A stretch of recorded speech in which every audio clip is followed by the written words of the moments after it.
Test, test, test, test. Welcome to Ranking the MCU. My name is Bronson. That's Aaron. Hi. That's Derek. Hey. And we are here to tell you about all of these fine Marvel movies in the order of release, reviewing 2 movies a week, and then ranking them. Gentlemen, how are you doing? I'm doing wonderfully. The YouTube is going perfectly, very well. Things are not breaking at all over there. So, hey, how are you doing? Twitch seems fine, surprisingly. Cool. Even though I just changed the microphone. So what's even better about the microphone is it wasn't even using the shitty mic. It was using the one in the fucking Oculus. It loves to hook up to nonsense that doesn't, what? It loves my fucking VR headset, man. Yeah. That's what it really loves. Sup, John? What's up, bro? What's going on, John? How you doing? Whoop, whoop, whoop, whoop, whoop. Oh, goodness I'm me. I'm all on this special fancy Mountain Dew we bought today. Oh, which nice. flavor is that? It's regular Mountain Dew, but it's like it brewed in-house by a place here. Oh, wow. Not Mountain Dew, root beer, sorry. Yeah, right. It's like, oh, okay. Yeah, like it's this like fancy root beer, so. I got me in-house. some. Mm-hmm. I got me some lemonade drink, and then I made myself a burger. And then when I finished, I didn't feel hungry anymore. So that's here. You should mail that to me. Hey, John with the sub-a-dub-dub. What's going on? Yeah, thank you, Johnny. Love you, dude. That's never happened to me before. I don't know what happened. Thank you, John. Because it's so hot. It's because it's so hot today. That might be it. Because that might be it. Because I thought about eating tonight, and I everything sounded unappealing until I ended up on cold cuts. Sure. Oh, dude, cold cuts are so refreshing. Yeah, it's the heat, man. It's the heat. Yeah, we got up to 91 today. Nice. Inside the house it wasn't bad. Like I went and what's bad is like when I went to go grab and then pay my rent because it's the first, and I'm just like I got in my car with its lovely all black interior, and I was just like I'm cooking alive. I'm cooking alive. So some guy in our chat named Sticks in Crits says, "What's up, kids?" I don't know who this is. What a douche. I don't know. Yeah, that guy's an asshole. How you doing, Thomas? Good, your power supply. I don't know how to help you. Mod. Good evening Emily. to the mod mommy, About a Mac. who also is helping us with our Marvel schedule and messages me about movies all week long. Yeah, right. Nice. I love it. It gives me someone to vent to. Yeah. Yes. So That's good. And because we have our little group chat for all our different shows, and it's really hard for me not just to pop on and be like, fucking all my thoughts about this fucking movie at once. Especially because I wait till the very end. I wait till the very last minute to watch all these movies. So it would not be good to be talking about the movies in chat. But going in order. We have 2 new films to go through today. We have Guardians 2. Yes. And we have Spider-Moons. Peter-Man. Spooderman. Peter-Man, The Coming of Home. The Coming of Home. Yep. That's how it works. Not a bad week this week. So, as always, we'll start out with the movie in order, which is Guardians 2. Came out first, May 2017. Sure did. Also, Mr. Jameson, what are your thoughts on the webhead? Oh, Lordy. He's a menace.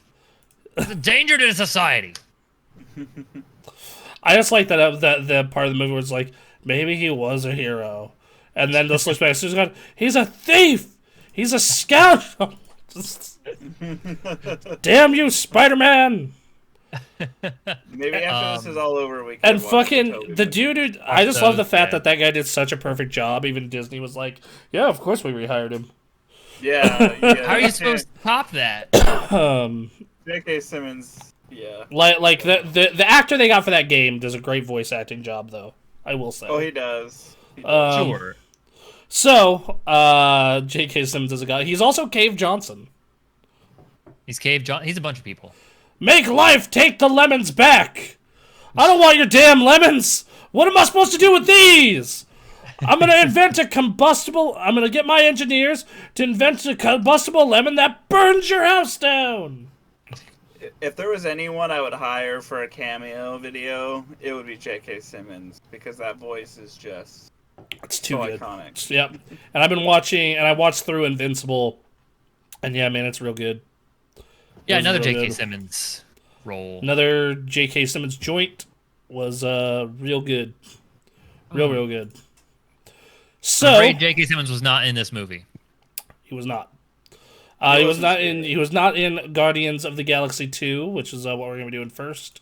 Yes. In order here. So, as always, Aaron, did you like it more, less, or the same?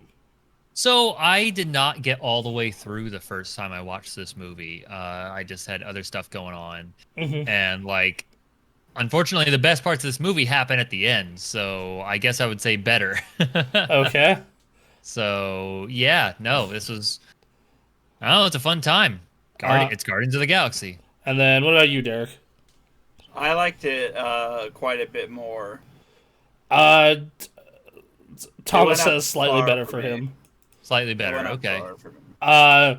You couldn't have liked it any more than I liked it. It's so I can't say more, but the same. It's so far my favorite movie we've watched, and it's probably my favorite Marvel movie, period, including all the shit that isn't in the MCU. So, Nice. Yeah, real, fucking, and this movie, like, right from the start, like, it's just so well put together, and, like, fucking hilarious. Like, I had to, like, as I was, like, watching it, I had to talk about that one line that just made me fucking, still makes me laugh whenever I think about it. Just like, I thought Yondu was your father. You mean, you thought Yondu was my real dad? You look just like him. One's blue! Yeah, I just lost it, dude. So yeah, like, Good parts. movie opens up with Kurt Russell and Quill's father setting up, you know, the seed, this like seed thing and whatnot, and we open up with like probably one of the most Guardian, like, that really sets the tone for who each of the Guardians are.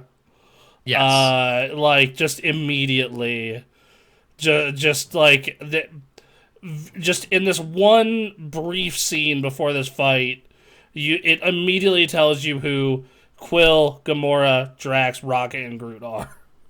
Just in this one little moment of just like Quill is like a little insecure but capable. Gamora's all business. Rocket's kind of a dick. Drax doesn't know what's going on, and Baby Groot's All Baby business Groot. for everyone except for Groot. Yeah. It's like, hi. And even Groot, you get him like fighting and a little bit of attitude with A little Rocket. bit. Yeah. Yeah. You know, just like it's like, why aren't you wearing? Just like, why aren't you? And what I love is how this movie will like set up jokes for later. Sure. Like I love that fucking like. There's like, why aren't you wearing your? You know, why aren't you wearing your jetpack?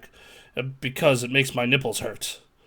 And then way later in the movie, he has to use it to escape, and they throw it on him and jetpack him away, and just he yells, "My nipples!"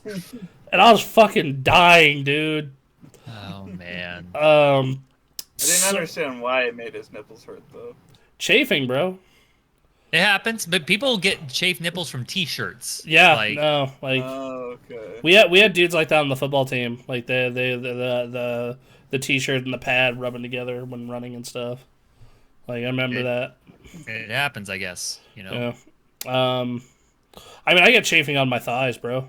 Like I mean, yeah, chafing. Yeah, that can happen anywhere. But yeah. yeah, like Yeah, that was a good beginning bit. yeah. Mr. Brightside. I like how during the fight, Groot goes to eat a fly and Rocket goes to stop him. And he's like, "That's disgusting." But good. like very strong intro fight, very like colorful. This movie is a very strong case for HDR, just because Definitely. like just all the color.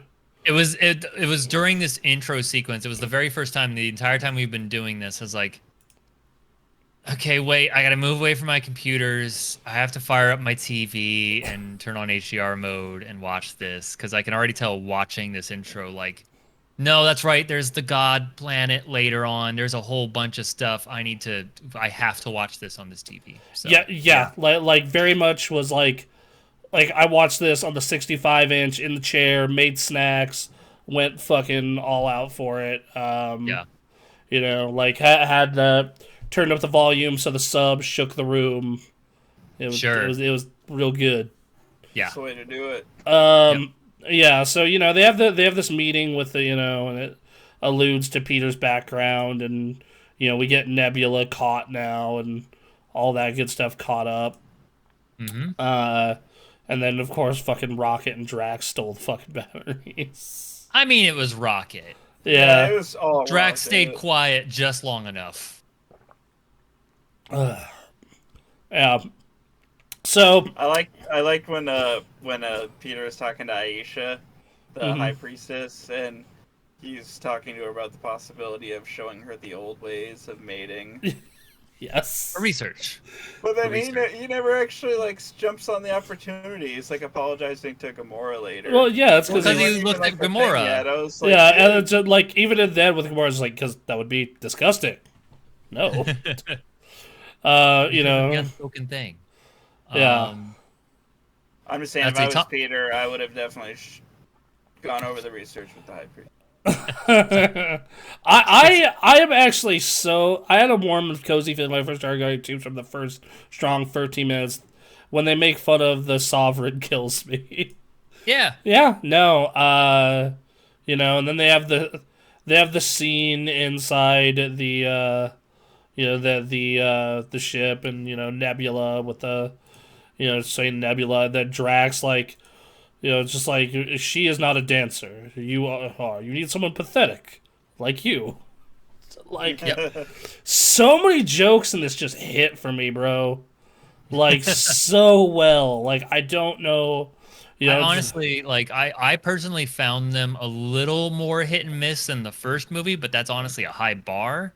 That there were some that like felt a little more forced, but like to me, again, to my version, my kind of humor, like when you tell me this hits for you, I see a lot of these jokes. I'm like, yep.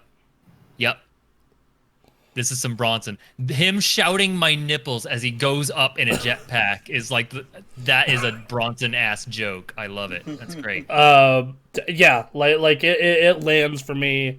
The it's not ripe joke lands for me super hard. Really? Yeah, like that landed for me really well. Remind me of that one again. I remember that line. It's not right. But... So at first, like with Nebula, Nebula. Yeah, no, like, that one didn't land. That was the payoff of all that. Yeah, like just like it's not ripe, and then later Drax, it's not ripe, and then she finally gets a bite of it when she's confronting all the fucking Ravengers, and then immediately spits out just like it's not ripe yet. It's weird because well, the reason that was weird for me was like because Nebula is just such a serious person, and Soldier herself is such a serious person. I do not buy her wanting to get this food just to eat it, and so I was like expecting it. And then she actually goes to eat it, and it's like disappointed because it's not ripe. It's like, yeah, I didn't really buy it either because she is serious, like you said.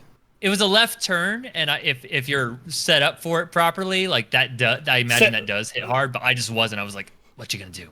See, I just buy like hunger trumps all, so I buy it. I'm expecting, take fruit. Obviously, these were like, galaxy space cuffs, but like take fruit, cut it in half, press it in, and make it form the shape of the keyhole to turn it. And no, it wasn't even. They get chased down by the Sovereign. Gamora should have been the only one to tell her, and it would have fit better. Plus, Nebula being spiteful, just be spiteful out of character.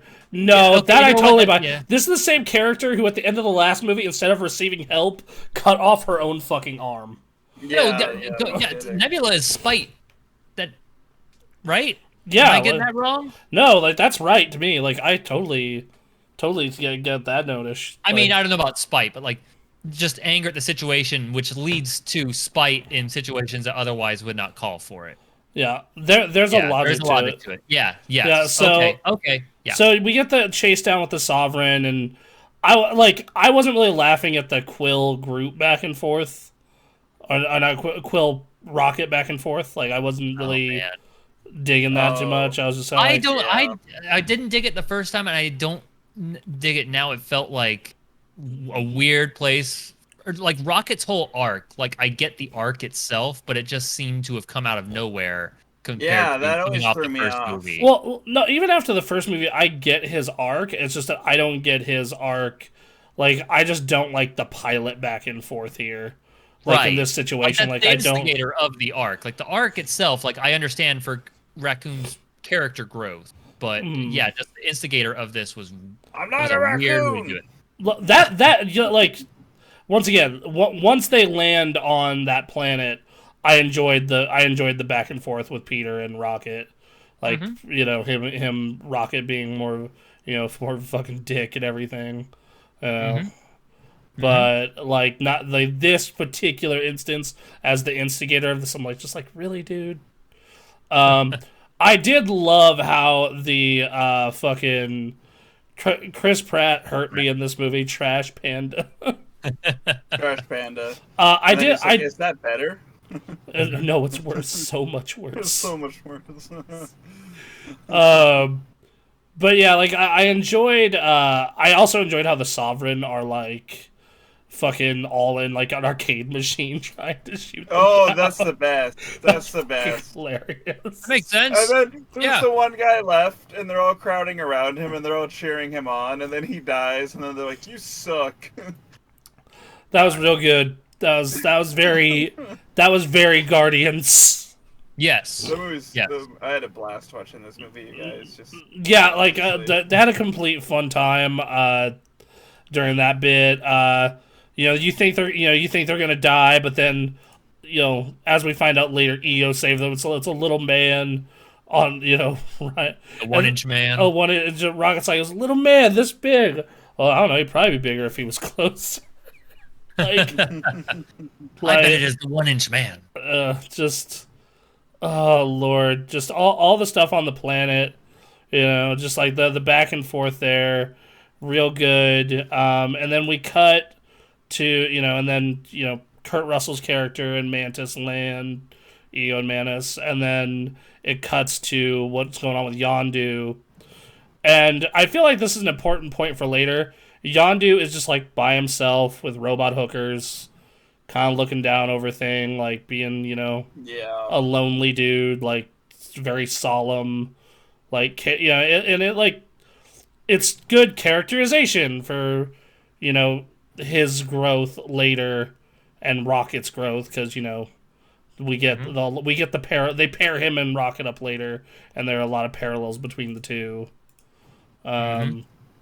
Oh man, you're making that burger look good. Aaron, is that burger pan fried or making that burger look delicious? Pan fried.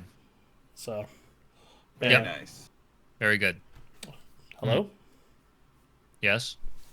And you like your burgers plain, right, Aaron? No condiments? No. I just lost my audio. Well, I can hear you. I can hear you too. Can't hear me? Can't hear us? All right, well, let's keep talking. There we go. Got it. Okay, there you go. All right, good. All right, sorry, go ahead. I was just going to talk about the burger, but we're good. I was just confirming that Aaron likes his burgers very dry, no wetness whatsoever with condiments. Yeah, not a fan. You would love my mom's burgers then. You would love them. I believe in the Jeff Gersman, like, you want your burger or your sandwich wet, get a drink. I'm that way with eggs, so I understand. Interesting. Okay. Oh, you don't like hot sauce on your eggs? No, I don't like a runny egg. A hot sauce. Oh no, dude. Hot sauce. You got to cook it into it. I love Thomas, my the eggs veggies bloody distract from the and savory covered in hot goodness. sauce. Let's see. Ew, my God, plain. Ew, what? No, dude.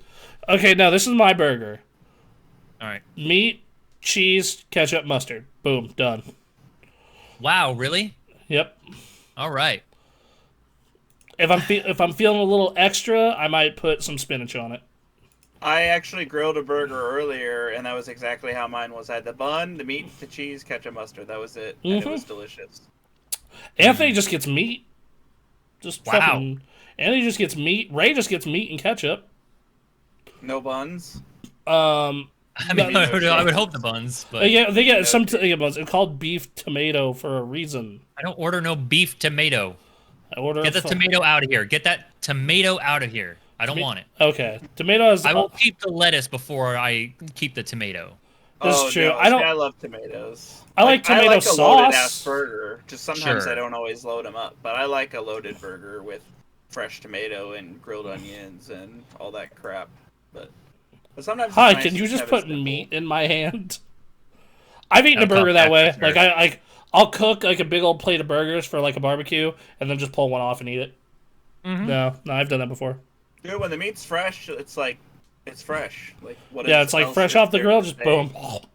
What else? Yeah, Emily doesn't order tomato on her burger either. Look, No, I'm sure you can do tomato with burger really well. It's just in my experience, I don't like it. like I'll give you my In-N-Out order. My In-N-Out order is a triple cheese and spread only. That's it. Done. Nice. Bronson, it's Mhm. not fair to talk about In-N-Out because I can't go and get it. I mean, you can. You just have to drive a while. Yeah, to freaking Kaiser, Oregon. And we're actually opening our third soon. I saw the building being built the other day. Son of- God damn. Wow. What's really funny is it's right. So, Aaron, do you know that Wendy's downtown that's kind of isolated all by itself, Where downtown? like off of Keystone? The Wendy's near downtown, off of Keystone, next to your old McDonald's. Oh, okay. Yes, yes. Uh, I need landmarks. I need buildings. okay, so all right. so yeah, that the In-N-Out's going next door to that, and I'm like, oh, that poor Wendy's. Damn. Oh, Yeah. oh my god, this call on Discord on my phone. Thomas has. I like that. That the Marvel conversation was enough. Like he'll just stay in chat. It was when we started talking about burgers. Now he's like looking for a microphone. Well, you know what? We'll start doing burger tier lists once Marvel's done. There we It's go. what Top Tennis was let's- supposed to be for. So Let's just do it on one of the. Let's just do it. We can shoehorn the burger conversation in when we're arguing over the way the list should be ranked. fill out Alright, that so- episode. All right, so but Yondu all by himself has conflict with the Ravengers, gets a bounty to go get Quill, and he's like, all right, let's go get him. Then Peter meets his dad, his real dad. And they go over the conversation about who is he, his father, etc. Just like how Kurt Russell was his dad. Just like I Yeah. hate that story. It's so sad. He pretended David Hasselhoff was. Yeah, right. Goddamn David Hasselhoff. So they leave Nebula with Rocket and Groot. And Rocket's parting words is, I hope he's not as much of a dick as you, orphan boy. It's like, do you want everybody to just hate you? 'Cause it's That was a good delivery. That was one of my. Chris really liked Pratt that. fucking nails it in this movie, dude. Like Apparently, he Thomas is not a fan. he but- fucking just kills it in this goddamn movie. I would That say specific Rocket line read was like exceptionally annoying and unlikable in this movie. Who was? and Rocket. Rocket. Like, He was throughout yeah. That's what they entire want. movie. That was the characterization they wanted for him. That's the thing, though. Yeah, they wrote him that way. Like it was well performed, but like, oof. It's like we want you to be a dick to try and push everyone away because that's what we're trying to do for you. Sure, just kind of like what Aaron was talking about earlier. That arc, it didn't really explain why that happened. I think he was just being an uber asshole for. Well, no, genuinely they no explain it like they go over that a little bit in the first movie, where just like I was torn apart, reassembled again and again and again and again. You know. Yeah, but he's actually like pretty friendly in the first movie. It was the thing is, it just like I did not get the impression that Rocket would be the kind of person who would try to battle with Quill over Quill's spaceship. Right at that moment. That was the only that was the only one where I was just like I don't understand why Rocket's being a fucking dick here. Yeah, and I was every time the arc came up, which the arc was good, but every time it came up, it reminded me of what started it. And I was like, okay. Right. Thomas says Rocket has actual character, which he does. Yeah. He does, absolutely. That's the we're gonna get to that scene. That scene with him and Yondu later in the movie is fucking like so good. Yeah, that scene's great. It's but no. So we have a conversation about Mantis and her powers, and then like, has Drax fucking. It's like Dewey. It's like you feel great love. Yes, I feel a general love around for everyone. There's no sexual love for her. And then just Drax goes off. Like, this is one of Drax's best scenes. I see why all the memes of this were made. Like, just it's just like she told everyone your deepest, darkest secret. And then like him and Mantis feels him, and like they both start pointing and laughing at him. And I'm just like, oh, poor Peter. It's just like I've never felt such humor. She could barely talk. Amazing, so best scene in the movie. Yeah, like it's so we get the travel with them, and then we get Rocket in the woods, which this was such a great like set piece of just like, oh, this is how dangerous Rocket can be, eh? Rocket just likes to fuck around with people when he's pissed. Yeah, like he just fucking loves just fucking with people, and it's so great. It's so great. Just like, I love that scene, like in the middle of the set piece where like he has them both on the grav lifts. It's like back and forth. Yeah, that shit was fucking hilarious. Like him fucking around in the woods was great. Like all that shit was fucking funny as hell. Like when he hops on all their heads and electrocutes them with the fucking taser. Real good set piece. Really enjoyed it. Killer music for it. Great music choice for it. And then he gets caught by Yondu and just like, hey, because the fucking magic whistle, of course. Yeah. And then there's conflict, like, we ain't killing the Guardians of the Galaxy. Where, because, like, we, as an audience, know Yondu's reason, but, they obviously just think. And Kraglin, which he'll regret it later, but Kraglin tells him, like, Captain, why do you always let Quill get away? Da-da-da-da-da. Yeah. I thought he kind of made a legitimate point about the Nova Corps going after them, though. Oh yeah, that's a great excuse. But like after years and years and years of this, like you can see why. And like even Kraglin, who in the crew seems like on the more meek side of things, which once again, James Gunn's brother, killer performance. Yeah. What's his name? Chris Gunn. James Sword. Right. Chris Gunn. Real good performance. And then they're about to have like a Civil War standoff type deal, but then Nebula comes and blows the fin off Yondu's head, and they get captured, and it cuts back to the God Planet, which is like, dude, if you ever wanted an argument for 4K HDR, here you fucking go. Some crazy stuff. I was actually watching this movie that made me realize, like, I remember when this whole thing started and we started getting, like, enhanced frame rate. Like, it's clearly this is, like, 24 frames per second, but, like, this TV is upgrading it. And it just always looked weird to me. It didn't seem right. And then it was watching this movie, I was like, you know what? I have the option right now to switch it back, but I don't think I want to. This looks really good. So I understand why they do it now.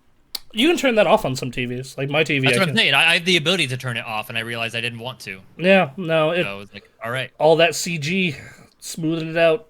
Smooth. The Drax humble joke kind of hits. Yeah, they do a real good. Sorry, go ahead. Thomas says, in preparation because this lags, why doesn't anyone tape or shut Yondu's mouth? Well, he whistles with his heart, not his mouth. So. So do you think I use because their leader calls themselves Taserface? You know, you're not dealing with this. You're not dealing with the best. Look, man, listen to Kraglin talk, okay? You're not dealing with the smartest people in the galaxy. Ugh. That Taserface bit, though, just like. Even the Sovereign Aisha is laughing at him on the damn phone, like when he calls her. It's just like Taserface. It's just like it's metaphorical. For what? Just like we're killing you first.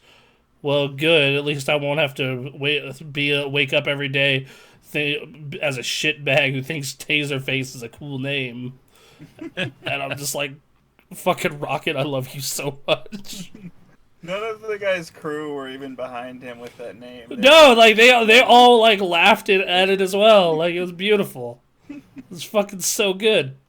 The man what sealed his fate was Taserface. The guy's face was all messed up, so I mean, like maybe he was tased like a million times. That would have been maybe an understandable explanation. But maybe, yeah, maybe. Torture or something, but no. No, fucking just, they woke up and thought it sounded cool. Which, I mean, I guess good for him. Phonetically, it sounds cool. Taserface. Yeah. Like, that sounds cool as long as you don't think about the words being used. Oh, lordy. Otherwise, that's like a name of someone who like had a moment in Jackass where they got tased in the face. Oh, lordy. So moving forward, we get the planet and the explanation of Peter's background and, ego and whatnot, his mom and everything, and the story of Drax's parents, which... Just like that penis joke. It's like, do you have a penis? What? Not an important question. He sounds like a Batman villain. He gets Converse because he thinks he can beat Batman. Well, like, here's the thing, though. It's like, all right, how would you explain it better, though? Because, like, I sat and thought about it because when I was watching this, I was like, fuck, this is a lot of exposition. Like, this is a lot of fucking, like... him telling us shit. He set up a slideshow in a hallway, a PowerPoint presentation to go through. Like, wow. Yeah, like he was ready for when he found his son. And when you're small G God, I guess you wouldn't think much of anyone else. Which yeah, like you're small G God, and also like think that you and other beings like you are the only life forms worth living. Why the fuck wouldn't you make a PowerPoint presentation? Right. It does bring up the question, though, of like, okay, you're small G God. That assumes that there are other Celestials and other like big God beings. Seems like the plan of take over everything would run up against some other people's plans. I mean, thought out long term. That brings up another question too that I have somewhat related. And I think they gloss over. Is Peter Ego's only child? Yes, they answer that. Okay. Yeah, they're like, yeah, I brought hundreds to this planet and I murdered them all because they didn't have the oomph. They couldn't touch the light. That's right. Okay, sure. I guess his only child that successfully bared the half god thing. Because it's exposition of the movie, not his dad. Taserface, God, this lags so badly. He's so far behind, unfortunately, with the but yeah, like, because at first, like, I had that, like, I was watching it, and it was interesting exposition. It was good. Like, I was drawn in, partly because Kurt Russell is just fucking so entertaining. Like, he does a real good job. This is, I believe, the third or fourth villain I've actually given a shit about in this little run. Pretty good. And it's a good, believable, biological Peter Quill's dad. Yeah. And like... would Ego's plan have saved us from Thanos? Define saved. That's a good question, though. Like, I mean... Define saved. You see what happens towards the end. Well, yeah, because I mean... so, like, the question is like, well, I mean, that does kill, like, over half the life in the universe. So I get, like, would Thanos just up and be like, oh, yeah, someone beat me to it. Oh. I mean, yeah, no, you're not saving from Thanos. You just do what Thanos is doing. Even better. Way. Yeah. Just like, you took it even further. Now, the question is, if the Guardians didn't ever find him... Now, here's the real question. The Guardians don't ever find him. You know, how does a fight between Ego and Thanos go down? I mean, are we... I assume this is Thanos without Gauntlet, so... Yeah. Without Gauntlet, I would assume Ego would take it. Hive mind mentally, possibly, they would have worked it. Wait, didn't Thanos just go get Ego? Wait, why didn't Thanos just go get... Because Ego would have probably tried to fucking murder his ass. Yeah. Because remember, Ego...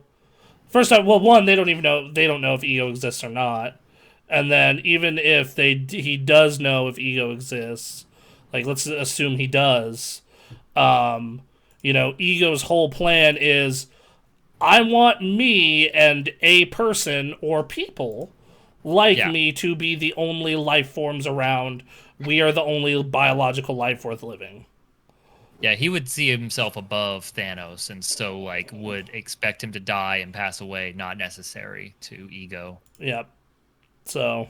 Now, could he beat Thanos? I don't know. Maybe Thanos could find his way to the center and destroy the light and all that, But, you know... This is very pirates versus ninjas. Like, is this happening in a flat land, or is this happening on a pirate ship, or is this happening on Ego? Right, yeah. like that's the fucking question you gotta ask yourself. Yeah. By the way, the Pink Gorilla in the University District just got 3 really bomb-ass video games. Okay. Star Fox 64, Rampage World Tour, and Star Wars Episode 1 Racer. Rampage. And it looks like 3 of those motherfuckers are sealed. Wow. Wow. They get those games in, man. Dude, yeah, they're the GameCube collection they just got in is even crazier. And want to do me a favor and go pick up that copy of 1,000 Year Door? Not really. I haven't picked up the stupid Skate or Die copy I bought. Dude, I'm actually kind of glad I don't live near there, because I would be in that store, like, at least once a week. Sure. Like...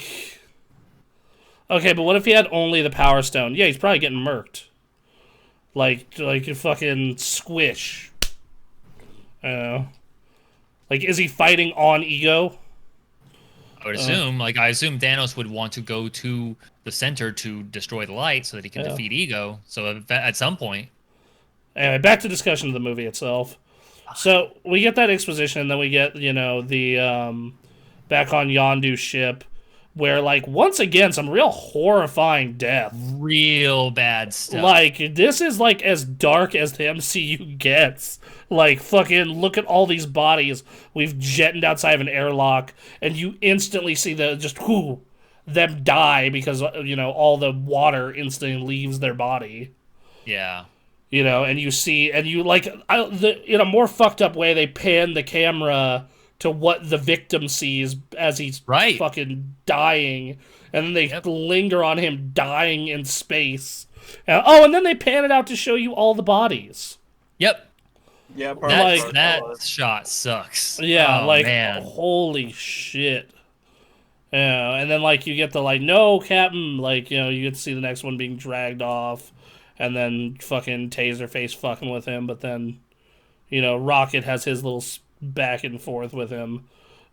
Once again, even the crew doesn't agree. And then Nebula's Taserface. Yes. And then, oh god, did Thomas join? Yes, I did. Dear fucking Aha! lord. Is this terrible? Or is this quality terrible right now? It sounds pretty bad. It's Okay. definitely We choppy. we can understand you, but it's not.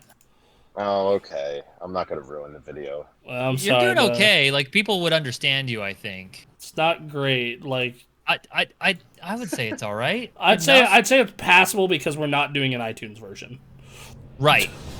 Like that's that is the fucking. If we were doing an iTunes version, I'd be like, no, get out of here.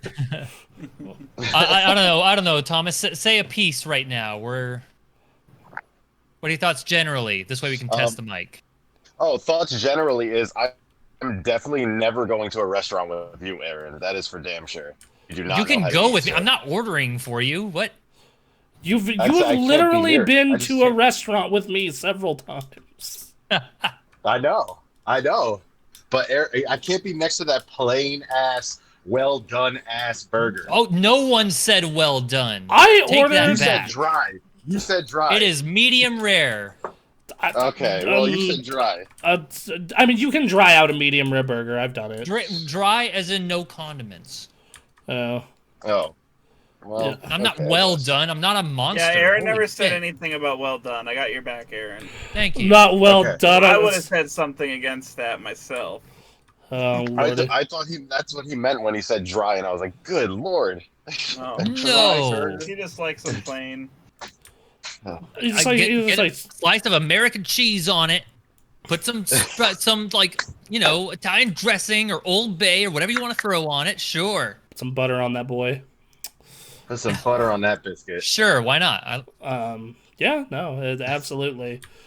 Yeah, but anyway, and then we get the scene where Nebula leaves, and fucking we have that goddamn scene with Chris Gunn just like, so well, why are you the rest of the credits when we get in?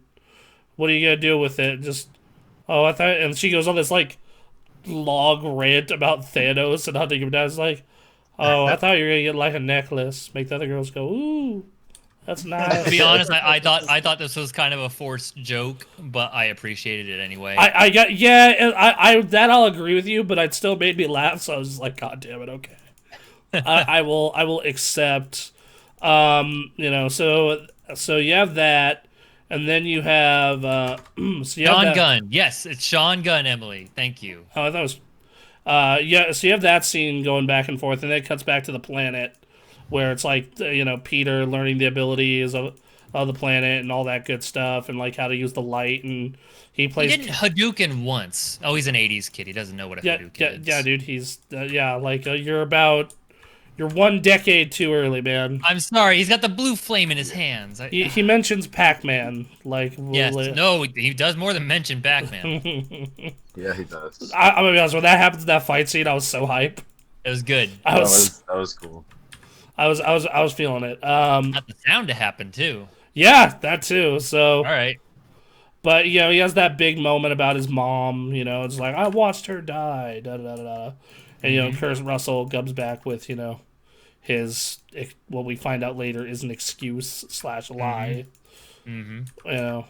So, and then you have but then they Wait, when was Peter Quill taken? Was it 1970 something? Right? It was 1980. Was it hold on. 1980? Hold on. I think they just showed 1970 was when Ego was driving around with the mom. Yeah, that's when he was driving down the mom. So it would have been late 70s. So late 70s. So It was certainly First ever prime Pac-Man 70s with that machine. hair. first ever Pac-Man machine was 1980. Yeah. Hold on. Oh, It's, 70 in 71. 1988, perfect. following his mother's death. 1988. Okay. Wow. 88. That seems super long after. Yeah. So he was born in 78. So yeah, he would have been born in like 78, 79. Okay. So so yeah, that makes sense. So he would have been like when Pac-Man came out, he would have been fairly young, but still able to play Pac-Man. No, yeah, he would have definitely played it. I thought it was like he was born in 71 or 72. Right. Something No. like that. So he would have been like 10 at that point. So. Right. Yeah, man. Like, and then he plays catch with his dad, which very like fucking sweet moment until you. Once again, this moment turns bitter later, but at the time, like very sweet moment. Him mastering the light, and then you have a very deep moment for Drax, like because like Mantis touches him and like she feels like, oh, you're like sad all the time, man. Like you are just sorrow 110% of the time. And and he's like, yep, sure am. Like I'm just content sorrow because, I like my wife, and like, goes into that talk, and then goes into the talk about being ugly. It's like you're hideous. That's the funniest part of this movie for me. Is when he Oh, he tells her it's she's really hideous. good. It's like you're hideous. And then he's like, "But don't worry. Like if people like you and you're ugly, they like you for who you are." I remember when that. What a backhanded compliment. I remember that. I remember when that first came out. Like when I first watched this movie, and I saw that line. I was like, "Oh, that's a very sweet sentiment. I'll have to remember that." No, it's great. For myself. Yeah, basically. Yeah. But yeah, so like that happens. And I really like that bit of character building for Drax. Like it's still funny because he is supposed to be kind of more of a funny character, but like you get this moment of like Drax is dealing with some fucked up shit. Yeah. Like internally, and like you don't always realize that because my nipples, And nothing else that he has like look out. Like of his character and his relationships, I think he had the least development of the crew. Well, for sure. Like which that's why the third movie is already being talked about as like him. Are they saying that? Yeah, like Batista is very much saying that. James Gunn is like, yep. So cool, good.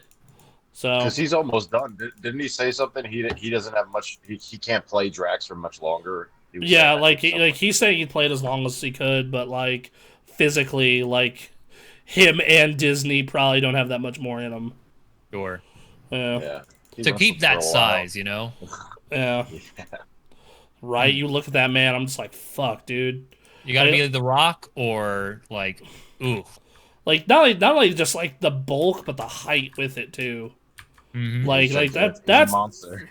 Like that's the thing, because like I think back to like when I was doing athletics, like getting that level of build is not that hard, even as an older man.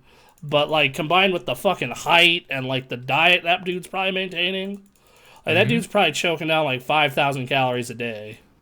At least, dude. Unless his metabolism's like mine, which unfortunately that's a sad life. Fucking like I used to power lift and do football, and like in a 6-month period I get a 70-pound jump on my max and squat. But if I fucking eat even the slightest bit more than the fucking like coaches figure out for me, it's like, oh cool, I gained like 30 pounds. And it fucking sucks. It sucks so bad. But yeah, so you have that moment, and kind of Mantis wanting to explain what was going on, but like doesn't quite do it yet. And then it cuts back to like Yondu and Rocket trying to break out of the prison. Yeah. Which, I thought the group bit went on a bit too long. Like at first, it definitely did. Like I was just like, oh, for fuck. Like at first, I'm like, okay, funny, and then when they did the eye, really funny. Like they circled back to the first movie. I got a kick out of that. But then when it kept going with the desk, I'm like, okay, for fucking please. Yeah, it went a little Yeah. long. The end bit with the toe was good. Yeah, just like please tell me you guys have just a fridge of refrigerator with toast. with toast somewhere. Yeah, that part was funny. You know, Yeah. like that was pretty good, but like Yeah, it was a lot. it was fucking long. That's my main problem with it. It was just very Yeah. fucking long, and it that like they could have like chopped at least one or two of those off and kept Yeah. the best ones, which were the eyeball and the toe. Yeah. So yeah, I don't know. The only part that kept the bit going was when Rocket started cracking up. He's like, "Oh, that would be so funny." He's like talking about a joke inside of the joke, Right. which Yeah. I thought was clever. But that bit was way too long. Yeah, dude. Yeah. No, like just holy shit. What a bit that needed to happen for the end of this movie. You gotta sell Baby Groot toys, man. Come on. Yeah, That no, too. that is a product of all those movies, and you know what? God damn it, it has worked. Because my ex-girlfriend, hey, guess what? She loved Baby Groot. Guess what? Guess what plush I made sure to buy? There you fucking Yeah. go. I am Groot. Yeah. I don't know if you guys saw this. Thor 4 is officially wrapped. Yeah, I saw Yeah, that I saw literally that. this So week. nice. And goddamn, Chris Hemsworth's arms are terrifying. Fucking huge, bro. They're crazy. I that mean- movie got Was me the very Rock excited. training him? I mean, Yeah. when you have when you have all the time and money and best nutritionists in the world. God, it's gotta be so easy. It's gotta be so easy. I mean, like really, like their only job is to like until shooting starts is to get that level of fit and maintain it. Yeah, that's it. Like that, you know. I actually Yeah. like get mad at like pro athletes who fucking like who lose it in the off season because I'm like, you will literally have no job right now, bro. Yeah. You have nothing else to do. Like, You're fuck. getting paid millions of dollars to just be like that. Just stay in that shape and you're good. What Yeah. That's are why you Tom doing? Brady's so perfect. He's always in immaculate shape. Yeah, because Oh. Tom Brady, like, Tom Brady almost goes too fucking far. Where I'm just like, bro, it's okay. You can have a piece of cake. It's all right. Who Man, hurt when your career starts with showing your pictures of like your like body like as like, wow, I didn't think he'd be good. Like there can be a chip on your shoulder. Yeah, I would but like a expect. lot of Yeah, quarterbacks definitely. looked like that back then. Fucking go look True, at but go look you at know, They all go did. look at fucking They all Peyton Manning when he was like in his first year, like looked like a fucking baby giraffe walking around. I mean, Oh, sure. I'm just saying Tom gambling Brady's the and picture shit. that went around. Yes, it was very much him, like that combined with the fact that he was a 6th round pick, etc., etc. Yeah. Yeah. It's not like now where quarterbacks look the way they do, and you're like, oh, Right. fucking you look at like quarterbacks now have gotten athletic, and I'm gonna be honest, it's a little weird for me. I'm not Oh, used it's to it. insane, right? Like I'm not used to like turning on like the quarterback like looking like a goddamn wide receiver. Right. Dude, like Lamar Jackson, like whew. Right? That's the new prototype. You know, you look at fucking Patrick Mahomes, like the way that dude runs, like fuck.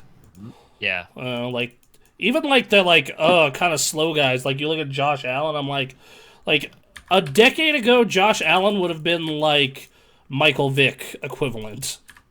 Like now he's just like average. Sure. Yeah, he's just somebody. The funny part is they actually did that 40-yard dash thing, and like Michael Vick, even at like past age 40, still runs below a 5-second 40. Ooh. Yeah, he's insane. Like he still like he ran like a 4.6, and I'm like, that is so sad. Like that like I'm thinking about like how sad it is that like the fastest 40 I ever ran in my life was my senior year, and it was a 4.7. You know, and I just think this man has not played football for a long ass time. Has no intention to come back, and just genetically he is faster than me as an old ass He is, man. yeah. Yeah. At my prime. You know? Sure. Like that just mean- fucking nuts, absolutely That's nuts. his job, son. No, like the dude's, we joke around with Brucey, genetically different, but Mm-hmm. some people Oh, really yeah. just are, man. Yeah, they really That's how are. it is. So, like that, This is why we're not athletes. This is why we're talking about video games and movies on a podcast. right? No, like I had like 2 scouts look at me for fucking college football, and both of them were like, "Yeah, you're too small," and I'm Yeah. like, "Fuck," Yep. and they're like, "Yeah, you need to be about 3 inches taller." Dude, do you know how depressing it was when I went to college and they were like, even if you didn't have your knee injuries, you're still too small and you can't jump to even be a point guard. And I was like, God damn it. I was like, but I can shoot threes and play defense. Like, we don't care. Get out of here. No, You it was can't jump. no. I remember very much going to those fucking workouts for the college, and they're like, "Yeah, you might be a second teamer if you're lucky. You're about 3 inches too short, and about 0.2 seconds too slow." And and I'm just like, God damn. Yeah. You guys are. Yeah. Yeah. That's how it is. It's okay, Bronson. It's okay. We're winners now. We're winners. We're winners in life. Even though we're 3 inches shorter than we should be, apparently. Fucking A, dude. Wait, you're like hella tall. Like, oh, basketball. Okay. I was about Basketball, I'm 6'1" and a half. You want a point guard that's like 6'2" to 6'4". Yeah. See, dude, I was like looking at like middle linebacker and like fucking, and they're like, we want you to be at least 6 foot, and I'm just like, fuck. Oh, okay. I guess I could have been a point guard. I'm 6'2". Bronson, you could have just wore lifts. Yeah, you could have been a point guard, man. 6'2". Yeah. Give me that half inch. Yeah. No, like I got a lot of like one thing. I remember like at tryouts I got like, can you play fullback? And I'm like, not well. Sure. like that was like the number one question I think I was asked at like those fucking colleges. It's like, can you play fullback? And like, once again, I have a total of like 3 plays at it, and on one of them I get blown up. So you determine that. Back to what we were talking about, the fucking Guardians of the Galaxy. Yeah. Yeah. Oh yeah, we're doing that. That's right. Oh God. Not failed sports careers. God. Yep. Yep. Anyway, so we get the breakout scene that took out way too long, but man, the payoff was worth it. The payoff was so worth it. Oh my God. Fucking Yondu and Groot and Rocket just tearing that place apart set to that music. Oh, dude, no. You see why that whistle... Yondu being dead is why they had trouble with Thanos. Because that whistle would have fucked him up. Sure, yeah, Like, fucking Lord. Like, that thing took out... They had to kill him. Yeah, that's why they had to kill him in this movie. Because they knew he would have... they had to. Oh, Lord. And it's such a funny scene, such a good-ass music, too. And, like, I love how, like, as the song peaks, it's, like, them and Rocket just, like, in a circle, just firing guns. It's so just fun and high energy and just, like, it's a fucking blast. Like, it is such a good-ass scene. That seemed like more of a Yondu moment, only because like Groot and Rocket get into it towards the end. Like, it definitely was more of a Yondu moment. It definitely was. Yeah. I will agree with that. But man, it is a good one. Yes, it is. Michael Rooker, man. Yeah, great fucking actor, He's right? Fantastic. Yeah, no, like just absolutely adored this set piece. It was a lot of fun, like good looking, and then cap it off with breaking off the rest of the ship and the taser face bit. Yeah. Like just so good. Just the fucking Sovereign laughing her ass off at him. Like, yeah, he's literally like, ugh, while he's like being burned to death and dying. Yeah, while he's dying. The last thing that happened is someone's laughing at his name. Oh, dude, no, too good, too good. So then they're just like, okay, we need to get to just like. It's just like the mess jumps from 1,000,000 bodies should do is 50. How many do we? 700. Oh, yeah. When their eyes are all bulging out and stuff. Bulging, and they're all freaking out. Like, ah! So good. Fucking hilarious. Could not stop laughing during that bit, that entire setup. Then we go back to Peter on the planet, talking with Gamora about that unspoken thing, which, Gamora being Gamora is like, this place is a motherfucking fantasy land and there's something going on here. Right. Which, I'm gonna be honest, as a naturally suspicious person myself, I probably would have been doing the same thing. I can't speak for you.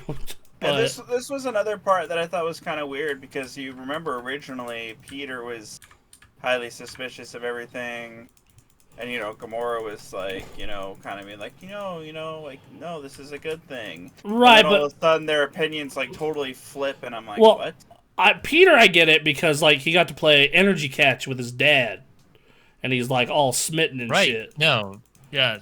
Gamora, I'm not exactly sure. Like, maybe, like, she just felt a vibe there was off or something. Like, that one I definitely can see why you would think Gamora the flip is weird. No, I know he got to have the moment with his dad, but I still just didn't see him fully going to, like, full belief. Hey, man, catch with your dad is a powerful moment. If I could play catch with my dad again, it would brainwash me to anything. Okay.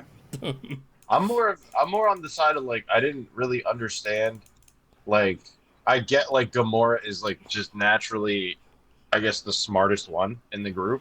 Oh, yeah. Technically. Yeah. She'd be the most socially aware, I guess you could say. Mm-hmm. But I don't understand what the hell made her so suspicious of it. Was it, like, that's the one thing I couldn't pick up watching this, and I watched it two more times. Was it just, like, maybe the perfect timing of, like, them being saved by this guy that says it's Peter's father? Yeah.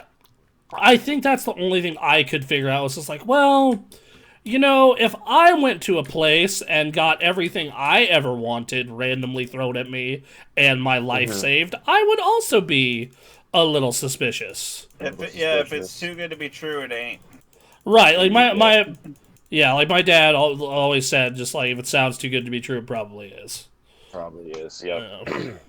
I will say, seeing all those bodies in the cavern obviously made her suspicious, but I don't think we were at that point yet. No, that happens later. Yeah. We didn't get there yet. Yeah, because that one seemed like, to me, it just seemed like, it's like, all right, we got to drive the narrative forward, and she becomes, like, nosy and, like, suspicious out of nowhere. That just seemed off to me. That's all.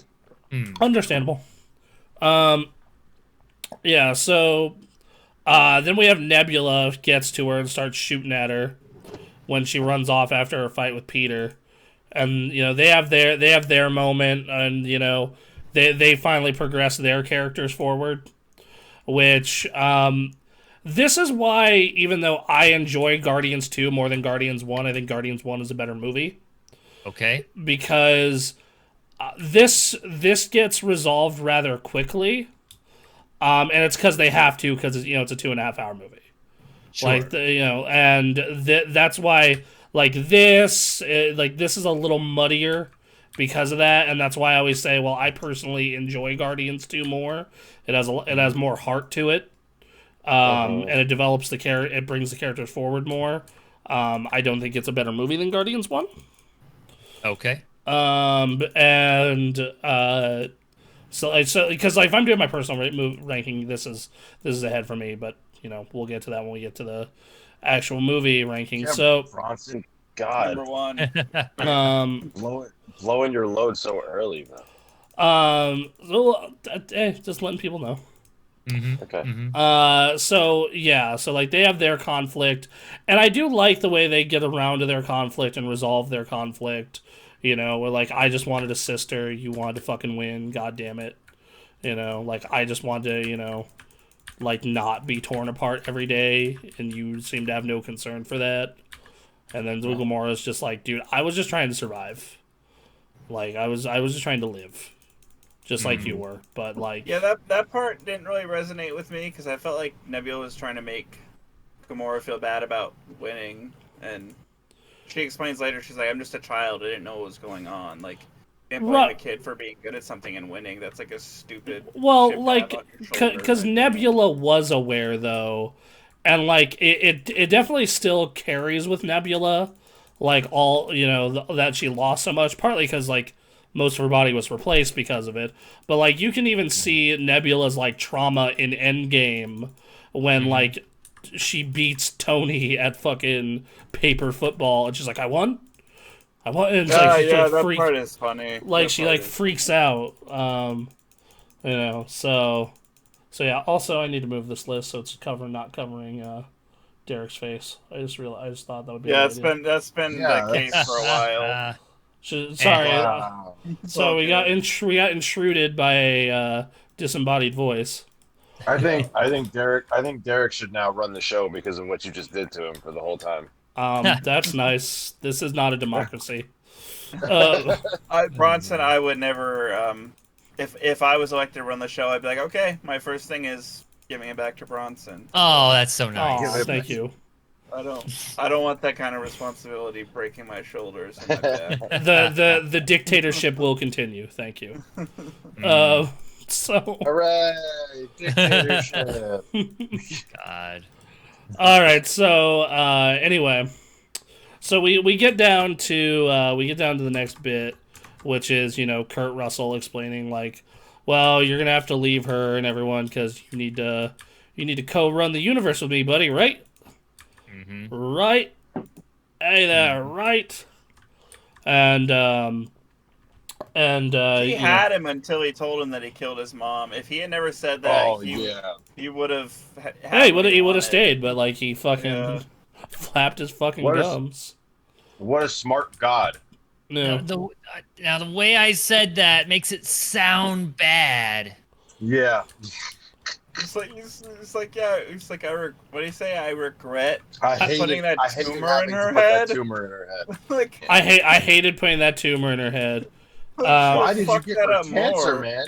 Why would you why? Why did you just kill her? Like, have a car hit her, lightning strike. Well, like the thing that I look at with Ego in that moment is, like, one, he thinks, like, Peter is so bought in that, like, oh, dude, he'll be fine. Like, he understands our grand purpose, you know. So we're cool, right. And you know, and if not, then, well, hey, we can force him to.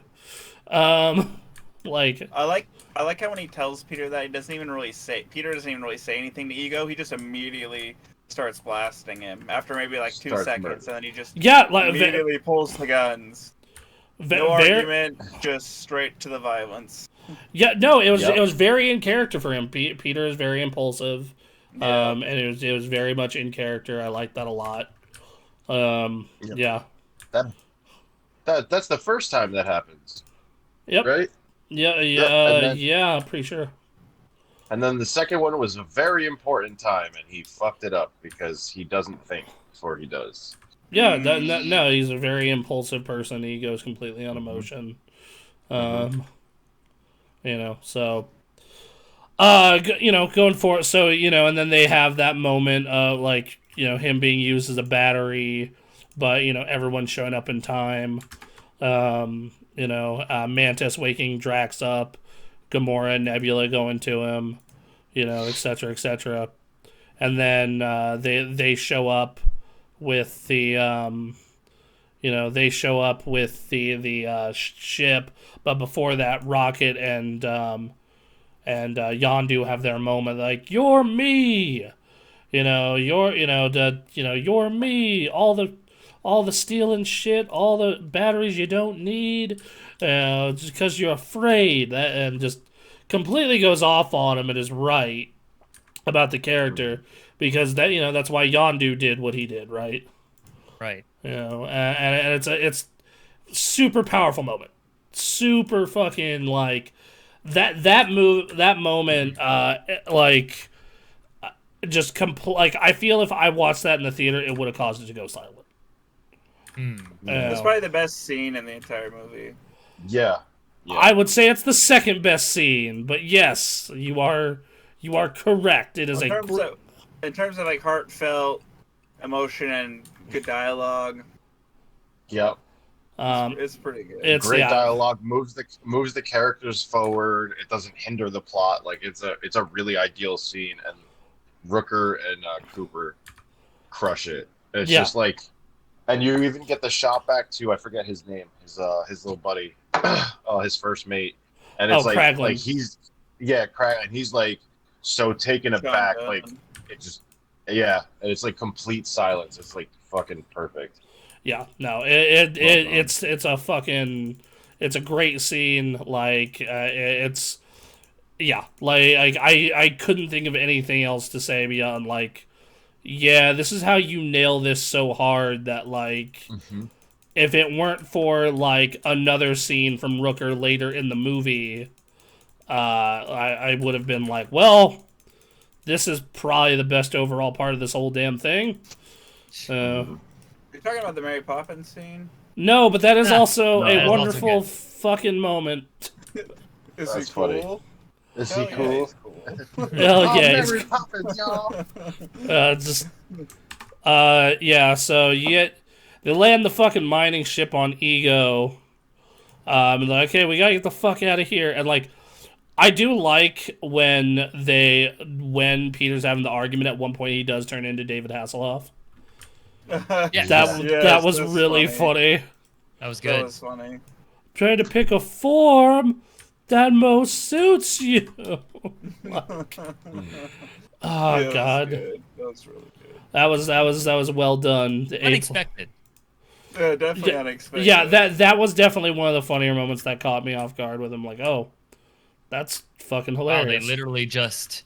I thought it was funnier that they chose to have just David Hasselhoff, not their like beginning of the movie Kurt Russell aged back to 70s time. Yeah, right. No, I thought that was pretty funny. Just like let's get David Hasselhoff in here. It's clever. Let's hire David Hasselhoff to say one line in our movie, Bring him in for like a half hour. We'll do it. and he was probably stoked. Yes, exactly. He's It like, What's he reminds doing? me Of this South Park episode where there's like this alien that captures the boys and it keeps changing its form to find one that's appealing to them. Yes, It's like doing yes. all these different celebrities, and then it It's finally the lands taco. on a taco The that taco. cooks ice cream. And they're like, yeah, we like this. I We'll go love with this. Because his Oh, normal I love form is it. this terrifying alien that's like snarling and drooling. And... oh lordy. Yeah. So they have the mining scene, and that's he lands the mining ship on. Like, okay, we need to destroy the fucking the brain, or else it's gonna come back, and it sets up the end climax. Which the one thing I will say about these Marvel movies is I feel these end climaxes go on a bit too long, and that is not the case here. This is like one of the few one of these where I'm like, no, this is like very similar to the first Avengers. Like every part of this, I was down with and enjoying. Like I was having a great time. It's really clean, really entertaining. Like, Oh, sorry, go ahead, Thomas.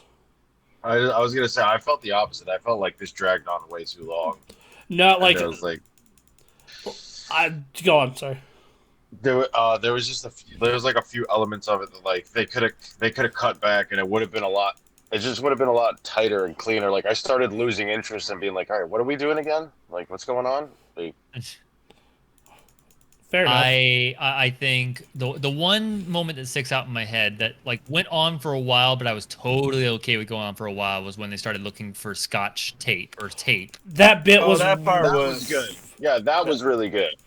It went on too long, but like also I'm by myself in my room. If I had watched that in the theater, I think that would have been hilarious. No, you make a good point. Because when I was watching this, I thought it was a little bit painfully long. I was like, oh my god. I thought it was. I thought it was fucking hilarious. I did. Yeah. Like I like it was. That was definitely I love that funny moment. I just think like they have a tendency in the Guardians of the Galaxy movies, like the comedy's always good, and then some of the serious notes are good, but they have a really bad tendency to kind of undercut their seriousness. And like that was a funny skit. I love that Scotch tape skit, but it like also pulled away part of the seriousness for it. For me, anyway. Which I don't know. I felt like Guardians, they like to pull away from the seriousness, for better or for worse. Which I mean, that's part of the reason I like the series so much. At least that scene kind of paid off though, like with Groot just running away with the bomb, and Rocket's like, "We're all gonna die." That was really good. We're all gonna die. Just no, you're gonna kill everyone. I thought that was great, but then he ducks off it, just like we're all gonna die. Was fucking hilarious. So yeah, like that was good. I thought like Mantis knocking out Ego, and but then the Sovereign shows up with a absolute banger of a song. That just wham, bam, yeah, like just so good.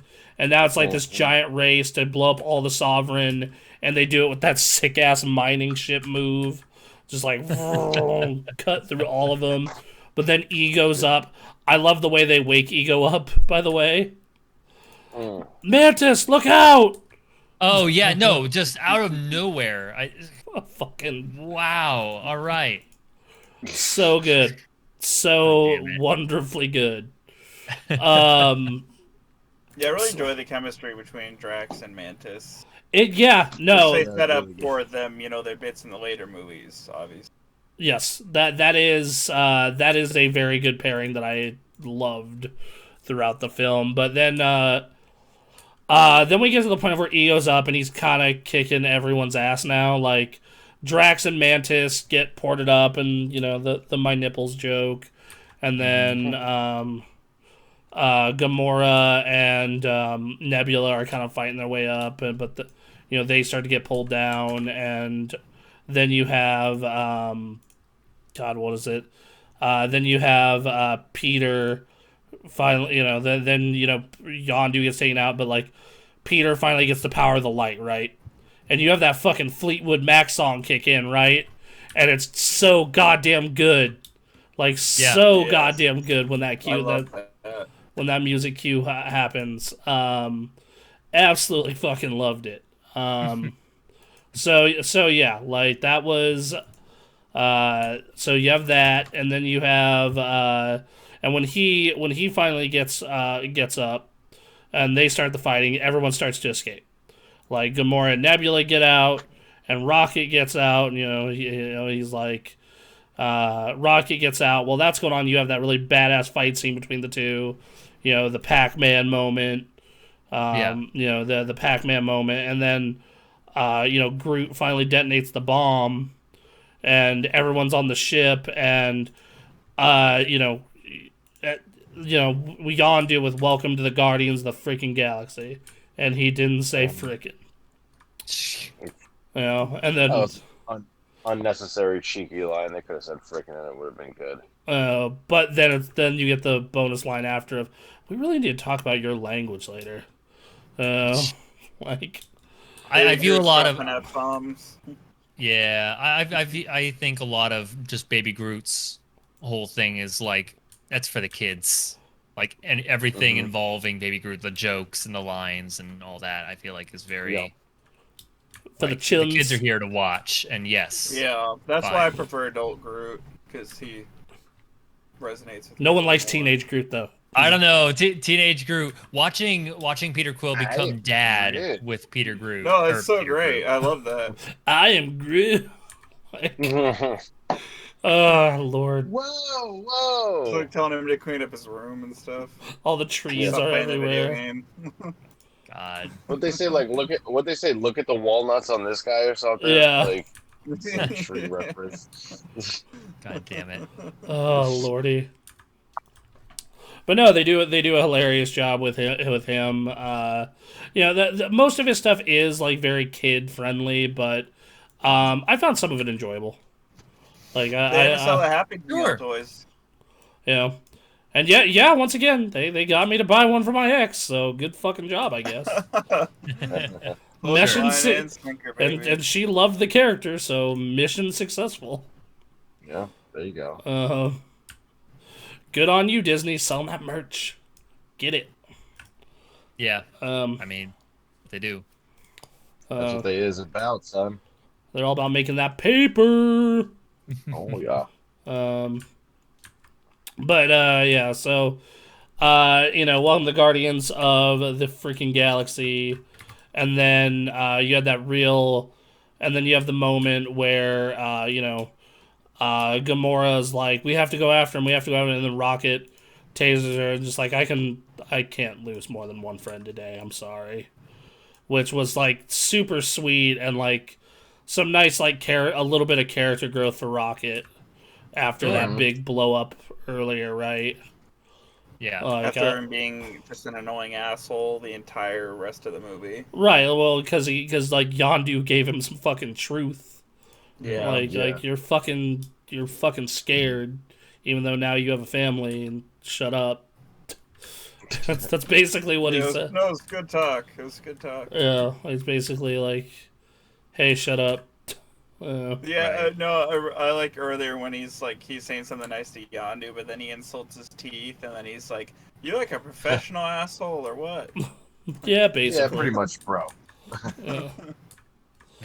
No, that was fucking great. That's that was fucking fantastic. But then we get the scene where, and I absolutely love Ego's death. I was like, I because it's a very powerful moment for that character, because you have that line, it's like, Peter, if you do this, you'll be just like everybody else. It's like, what's wrong with being like everyone else, as he like flashbacks to his friends and his family and whatnot. Because like Peter was all like cute, ready to be a god, right? Like he was all queued up, ready to go, he was getting there.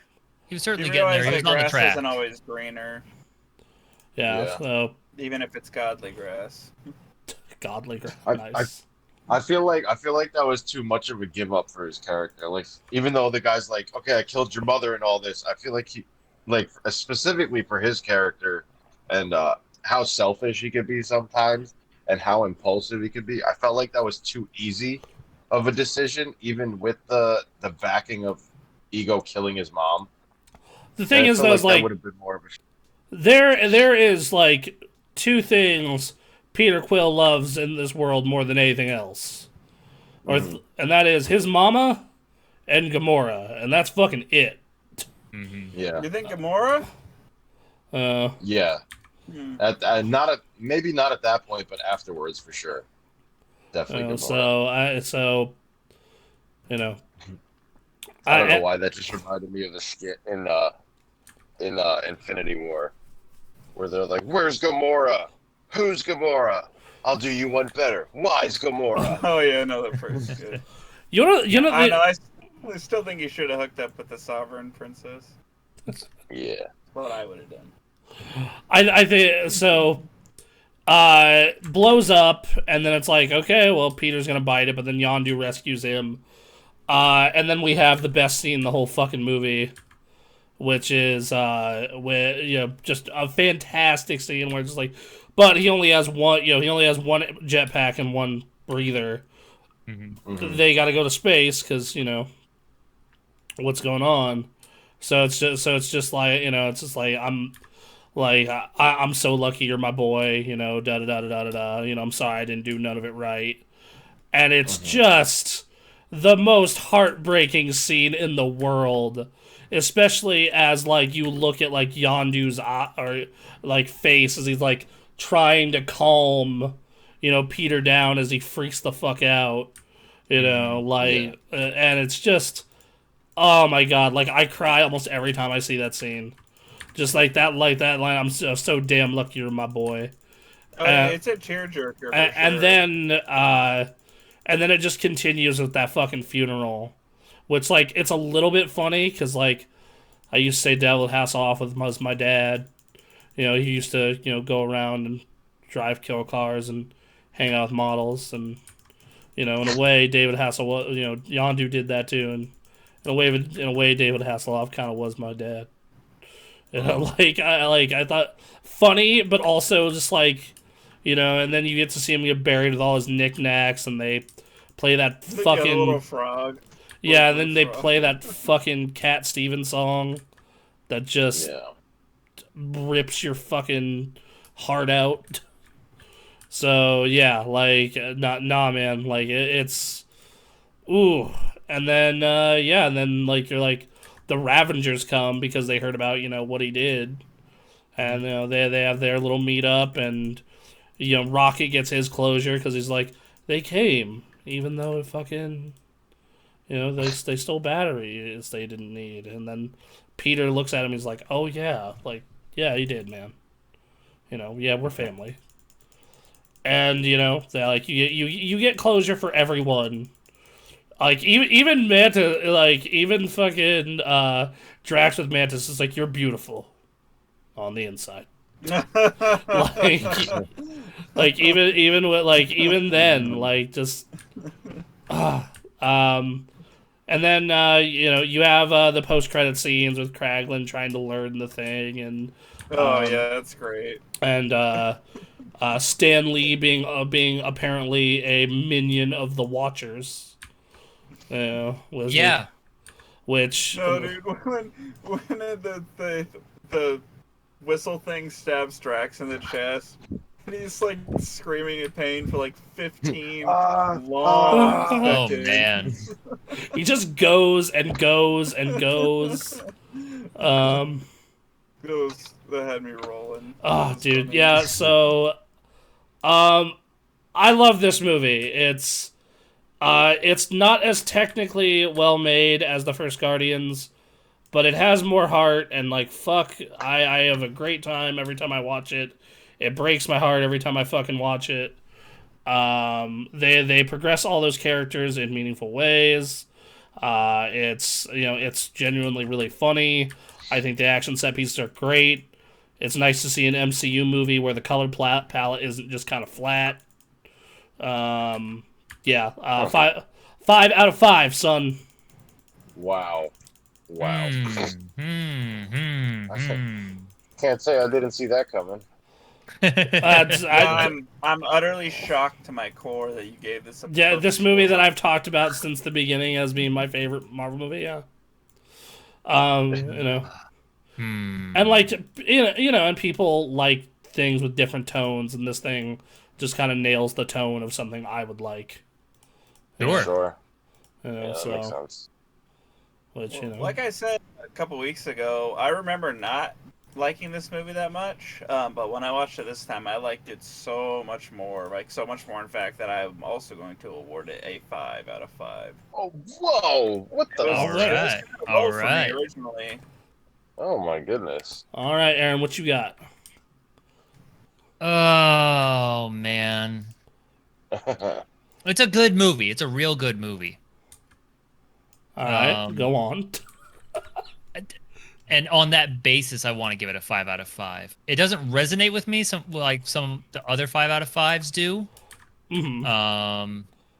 But I think it's deserving of a 5 out of 5. I mean that's Avengers with me. I gave Avengers a 5, and it doesn't resonate with me like either the two Guardians do. Sure.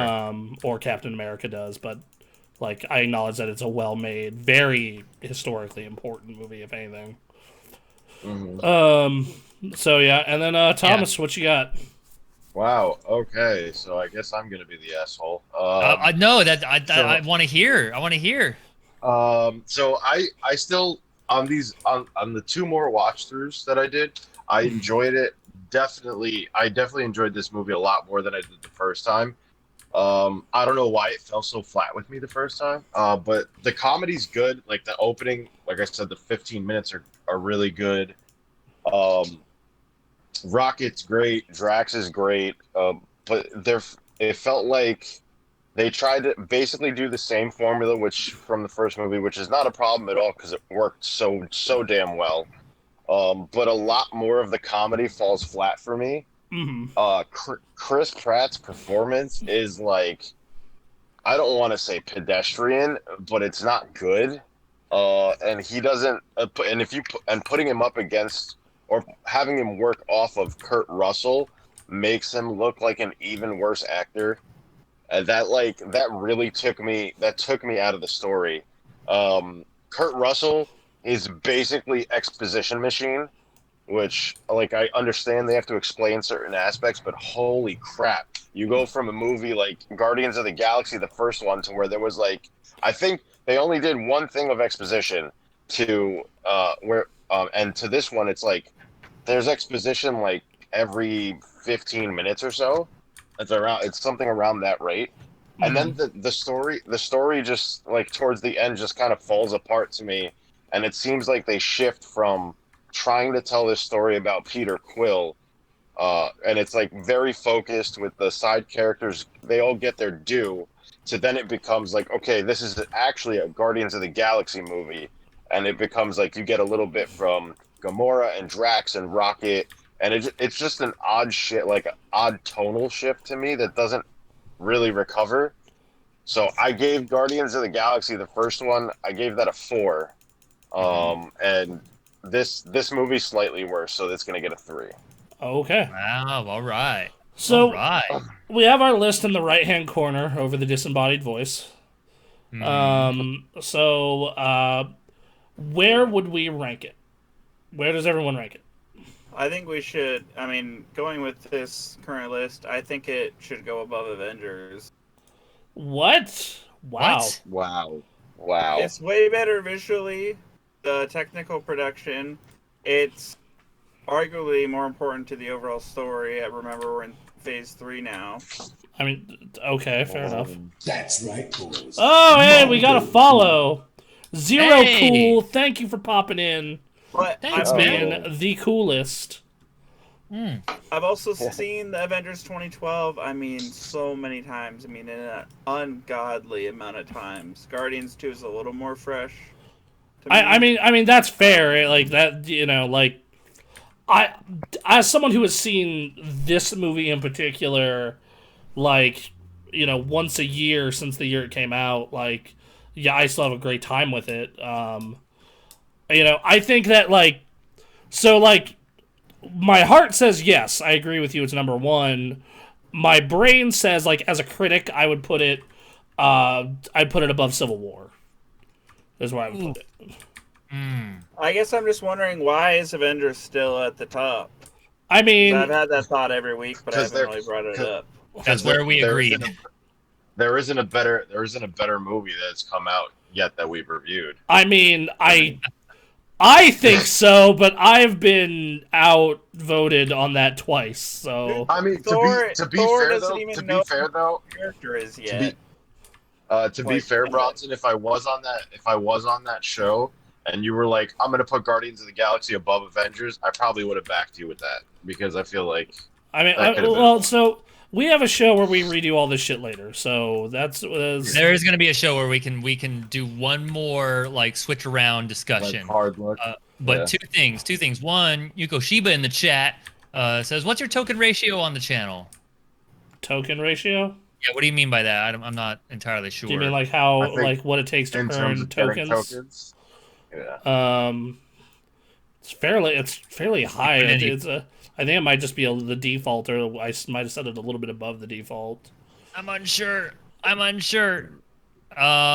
two, we just set the prices really high because we didn't have anything to buy for a while, so we were like, "Hey, guess what?" We were unsure. We're still unsure. Yeah. Well, no, we set because the people who do have a ton of tokens, which there are plenty of people who have tons and tons of tokens saved up. Mm-hmm. Y'all motherfuckers need to start spending those. So I have 200. Okay. I just realized what the currency was. I have 200,000 Oh tokens. shit! Are you? yeah, kidding that me? means you could make, if you wanted to, you could make me solo stream. You could make me solo stream 2.5 full games, Aaron. I'm taking a quick bathroom break. Let's see, how many you get per time.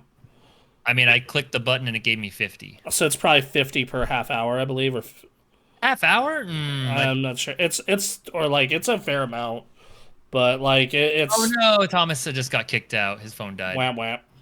Bam. Bummer. So I don't. Each time I hit the button, it gave me 50, and then I don't know what else is being added on top of that. yeah, I need to check that. But if you want me to do a solo stream, it's currently 20K. And then if you want me to do a let's play an entire game, which I will go pop into my library and play through an entire fucking video game on stream week by week, you got it. Now, that said, I will discuss whoever picks that. I will suggest some games. I'm not gonna let you outright pick. Sorry, but that's just asking for trouble. Sure. But like, I will definitely be like, hey, these are the ones I'm thinking of. Which one would you like me to go with? Oh, Hugo's wondering how long it's going to take to get to 80,000. oh fuck, So, dude.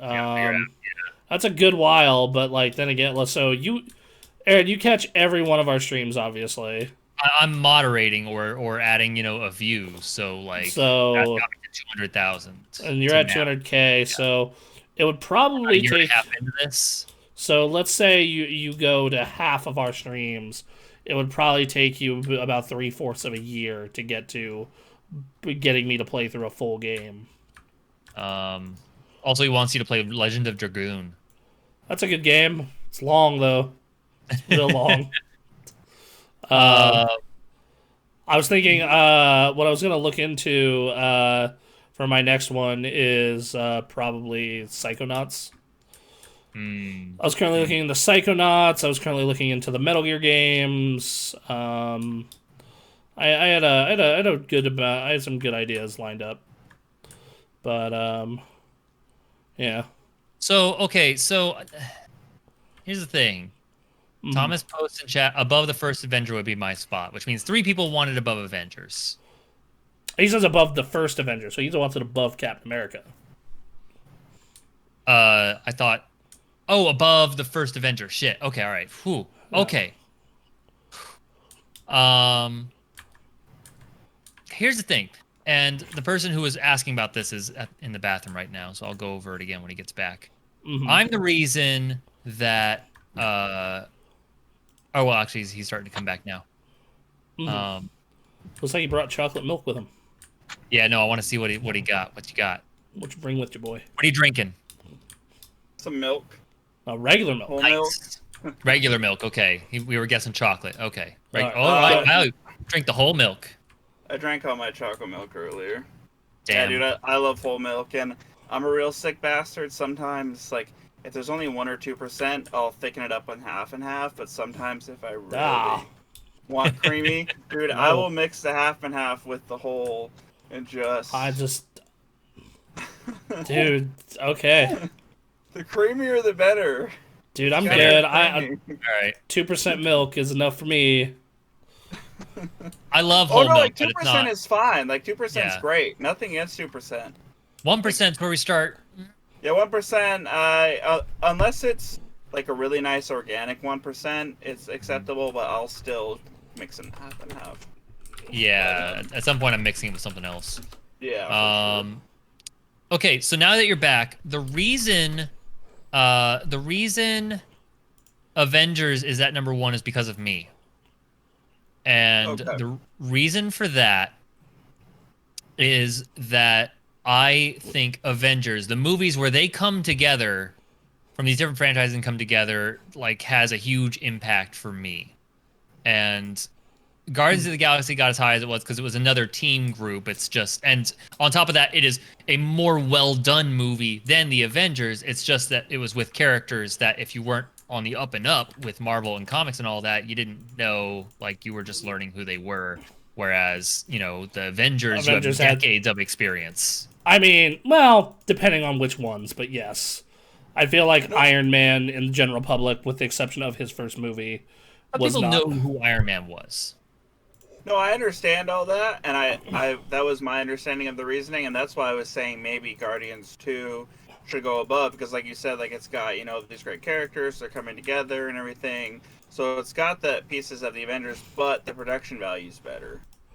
And the visuals, the soundtrack. I also was just not as into the story. I think the story, for what it was good. It's just not what I was looking for. And that's not something that necessarily to hold against the movie, but I would be more inclined to put the first Guardians of the Galaxy over Galaxy 2. Yeah, I mean, I think I actually like the first one better. Just the second one has that really killer production value. It's I'm trying really to look good. at It's really multiple good. things. Right, like that is a thing that is a bit something that really does go in its favor. Yes. For me personally, I acknowledge that Guardians 1 is a better, more well-rounded film. Mm-hmm. I just gel with Guardians 2 more on a personal level. Right. Part of it because it hits some things for me personally. Part of it because its humor is more my flavor.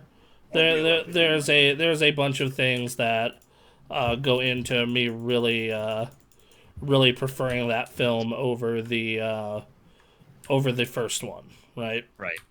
But if you ask me, as a critic of storytelling and how these work, and etc., I would be like, well, I think that the first one is a better flick. So, and as such, we already have Avengers ahead of Guardians on our list so far. Obviously, that may change at another point, in the future. Then I have to put it below Guardians 2 or Guardians 1 as such. So that's where I would probably put it, as above Guardian, or as right below Guardians 1. What's the consensus so far? Is it right below Guardians 1? So Derek thinks it's the best movie so far. Ooh. In terms of a technical standpoint, but I might have misspoke a little bit because I think Civil War should actually be at the top. But and then I say it should be above Civil War. I think it should be third. I think third that sounds fine. So that's where I have it. I would probably put it. I would say probably right below Civil War is perfect. I could see it also. Nah, I think it's definitely a better movie overall than Doctor Strange. I would say right below Civil War. I think is a good spot for it. And Aaron, where did you have it? Below or above Civil War? I'm trying to figure out where it is in relation to Civil War. Because, okay. Let's see. Emily says I'd put it between Guardians 1 and Civil War. Okay, so we have one above Guardians, one above Avengers. We have one above Civil War, one below Civil War, and then I need to look at the list again. I think I'd put it between Doctor Strange and Civil War. I think that's a good rank. Yeah. So it'd be fourth, I think. Yeah. Fourth. Yeah. Oh, this is actually kind of hard. Where'd you want it? Where do you want it, Aaron? So I haven't decided yet. So Bronson, you decided. You wanted. I wanted it third. Third. Yeah. Okay. And you wanted it fourth. Emily wants it third. Zero Cool wants it at third. Wow. All right, go on. I really like Civil War a lot. And for that reason, I kind of want to put this at 4. I think both fourth and third work perfectly fine. I think they're kind of... It's close. I mean, we're splitting hairs. Yeah, exactly. This is something that no matter which one we pick, this will come up again at the end of this whole series, the Civil War and this movie, I bet. Civil War is a movie I just... I really like that fucking end half of it. That, end half to end third. But otherwise, I kind of like... I especially with chat here, I think I'm okay with it being third, and then just once we have the full list made, we go back and look at this. All right, so just so we decide something, because we've already just talking about Guardians 2. I knew we were going to talk about it a bit, but man, we talked about it for a bit. Yeah, we did. We definitely did. So okay, all right. So we have. I think third will be fine for now. All right, so we have in third place, Ooh. Guardians 2. All right. So. Volume 2, baby. Yep. Volume 2, please. Volume 2. Yeah. We're gonna get Volume 3 eventually. Well, Mhm. nowhere would I have ever guessed that both Guardians movies would be in the top three. Like that's kind of crazy. In, At in any a at in a any point. channel with Bronson Fury, that's where your I- safe bet is. Yeah. Dude, the Guardians do it for me. What can I say? Yeah, I they're good. I don't blame you. They're probably the most consistent series they have, I would say. Thomas, did you say that James Gunn is quote unquote a one-note bitch? I probably said that, yeah. That sounds like yeah. Yeah. And his one note is this fucking formula. It's like that's why I said like this movie is it's like they try to do the comedy almost in the same way, like the movie forms kind of in the same way. There's not really much that separates it except for the fact that Chris Pratt's performance is worse and the movie falls apart tonally. It's like it just yeah, I mean I can Cap see if you versus guys Stark. Hold on, we gotta come to the chat. Cap versus Yeah. Stark is amazing. Yes, it's absolutely one of the. It's one of the best fucking scenes of the MCU. Like after this, I don't know. Maybe we'll do best scenes in the MCU. Oh God. Oh Jesus.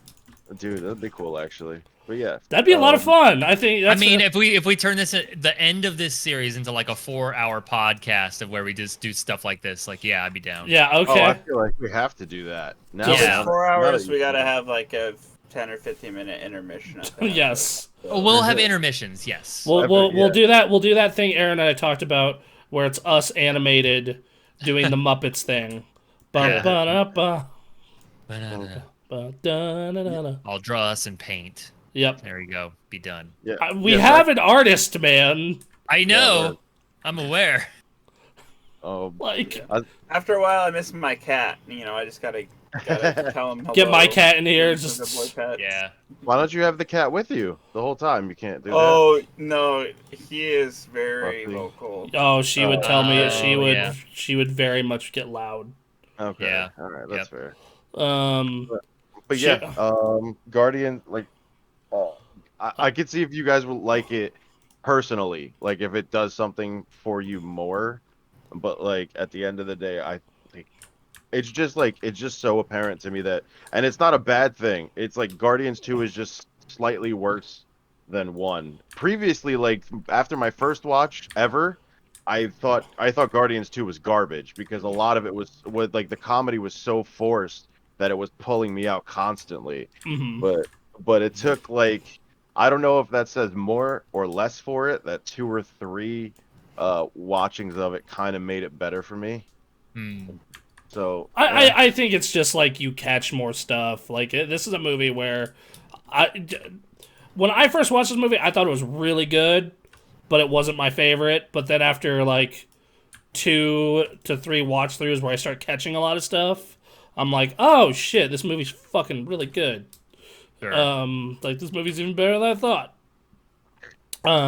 Which is the case of a lot of my favorite movies. Like when I watched Clerks for the first time, it wasn't one of my favorite movies, but then Oh, dude, I love Clerks. Yeah, is so Clerks- great. Clerks Have you is seen the alternate ending, right? Or not the alternate ending, the original ending? yeah, Yeah. which is way worse, way worse. But It's but very it much fits, an indie film, and It Yes, fits it is. the theme of the movie so great, though, which It is like no does. good deed goes unpunished. Or, Yeah. which is my thing, which is kind of similar, I think, to your that thing you like, Bronson. What is it? Oh, the road to hell is paved with good intentions. Yeah. Yeah. It's kind of similar to like I said, like I love the phrase "no good deed goes unpunished," and I feel like Dante's Day like totally embodies both of those sentiments, Oh, yeah. especially Yeah. getting fucking capped at the end. Like, Jesus. That's once again another great set of movies. if you ever want to talk about that sometime, I'm down. Yeah, we can do a View Askew fucking series. oh man, wow. Yeah. That'd be cool. Emily says she's down for the movie's scene discussion. Does that mean she'd actually come on the show? I mean, I've told I her wouldn't if be she gets opposed to a that. good enough microphone and camera, which, you know, at this point, I would love Thomas to get a fucking camera. I have to get a whole computer, man. Chill. Like, You need 2 parts for a computer. Let's. But do you have a mic you could use Well, with I'm your gonna- phone that sounds a little? Well, that's little what better? that's why I actually got my phone. My phone died, and I actually got my headset from my computer. I was like, oh, it's Bluetooth. I'm an idiot. Like, so it sounds a little It bit sounds better. a little yeah. better. Yeah, at I did least. notice. I did notice a difference in quality actually. Yeah. Otherwise, I Um, have my really nice $250 microphone that's like staring me in the face and I cannot use. It's just great. mocking you, taunting you. Here you Basically, go. Um. So yeah. So what we have now for the rankings is Iron Man, Age of Ul- Oh, sorry. Let's. So the list has gotten so long. Yeah, it's gotten real long. Yeah. Uh. All right. The worst movie we have watched so far is fucking Hulk, yo, followed Thor by 2. Thor 2, then Thor 1, then Iron Man 2, then Iron Man 1. What the fuck happened there? Anyway, This middle section is real weird. it is real weird. Huge fucking A.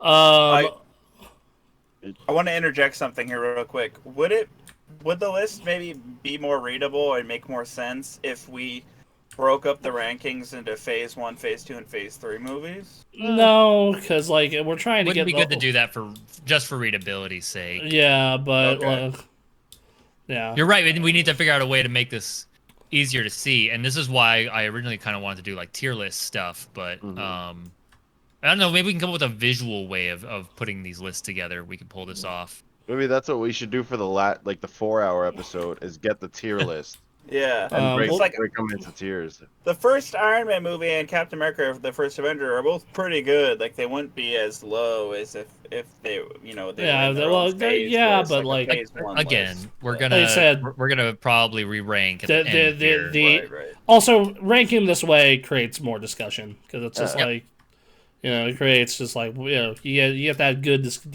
deep dives people like. Yeah. All right, so next up is Spider-Man: Homecoming. Woo! Spider-Man.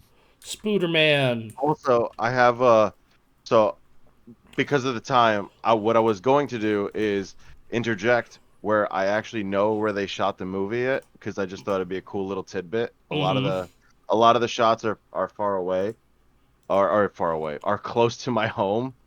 So, do you guys want me to do that or not for time's sake? Because I could be like, hey, that doesn't exist by my house. Or, Unfortunately, that is something we will have to do during Spider-Man week. oh, okay. We got a whole week coming up at the end of June.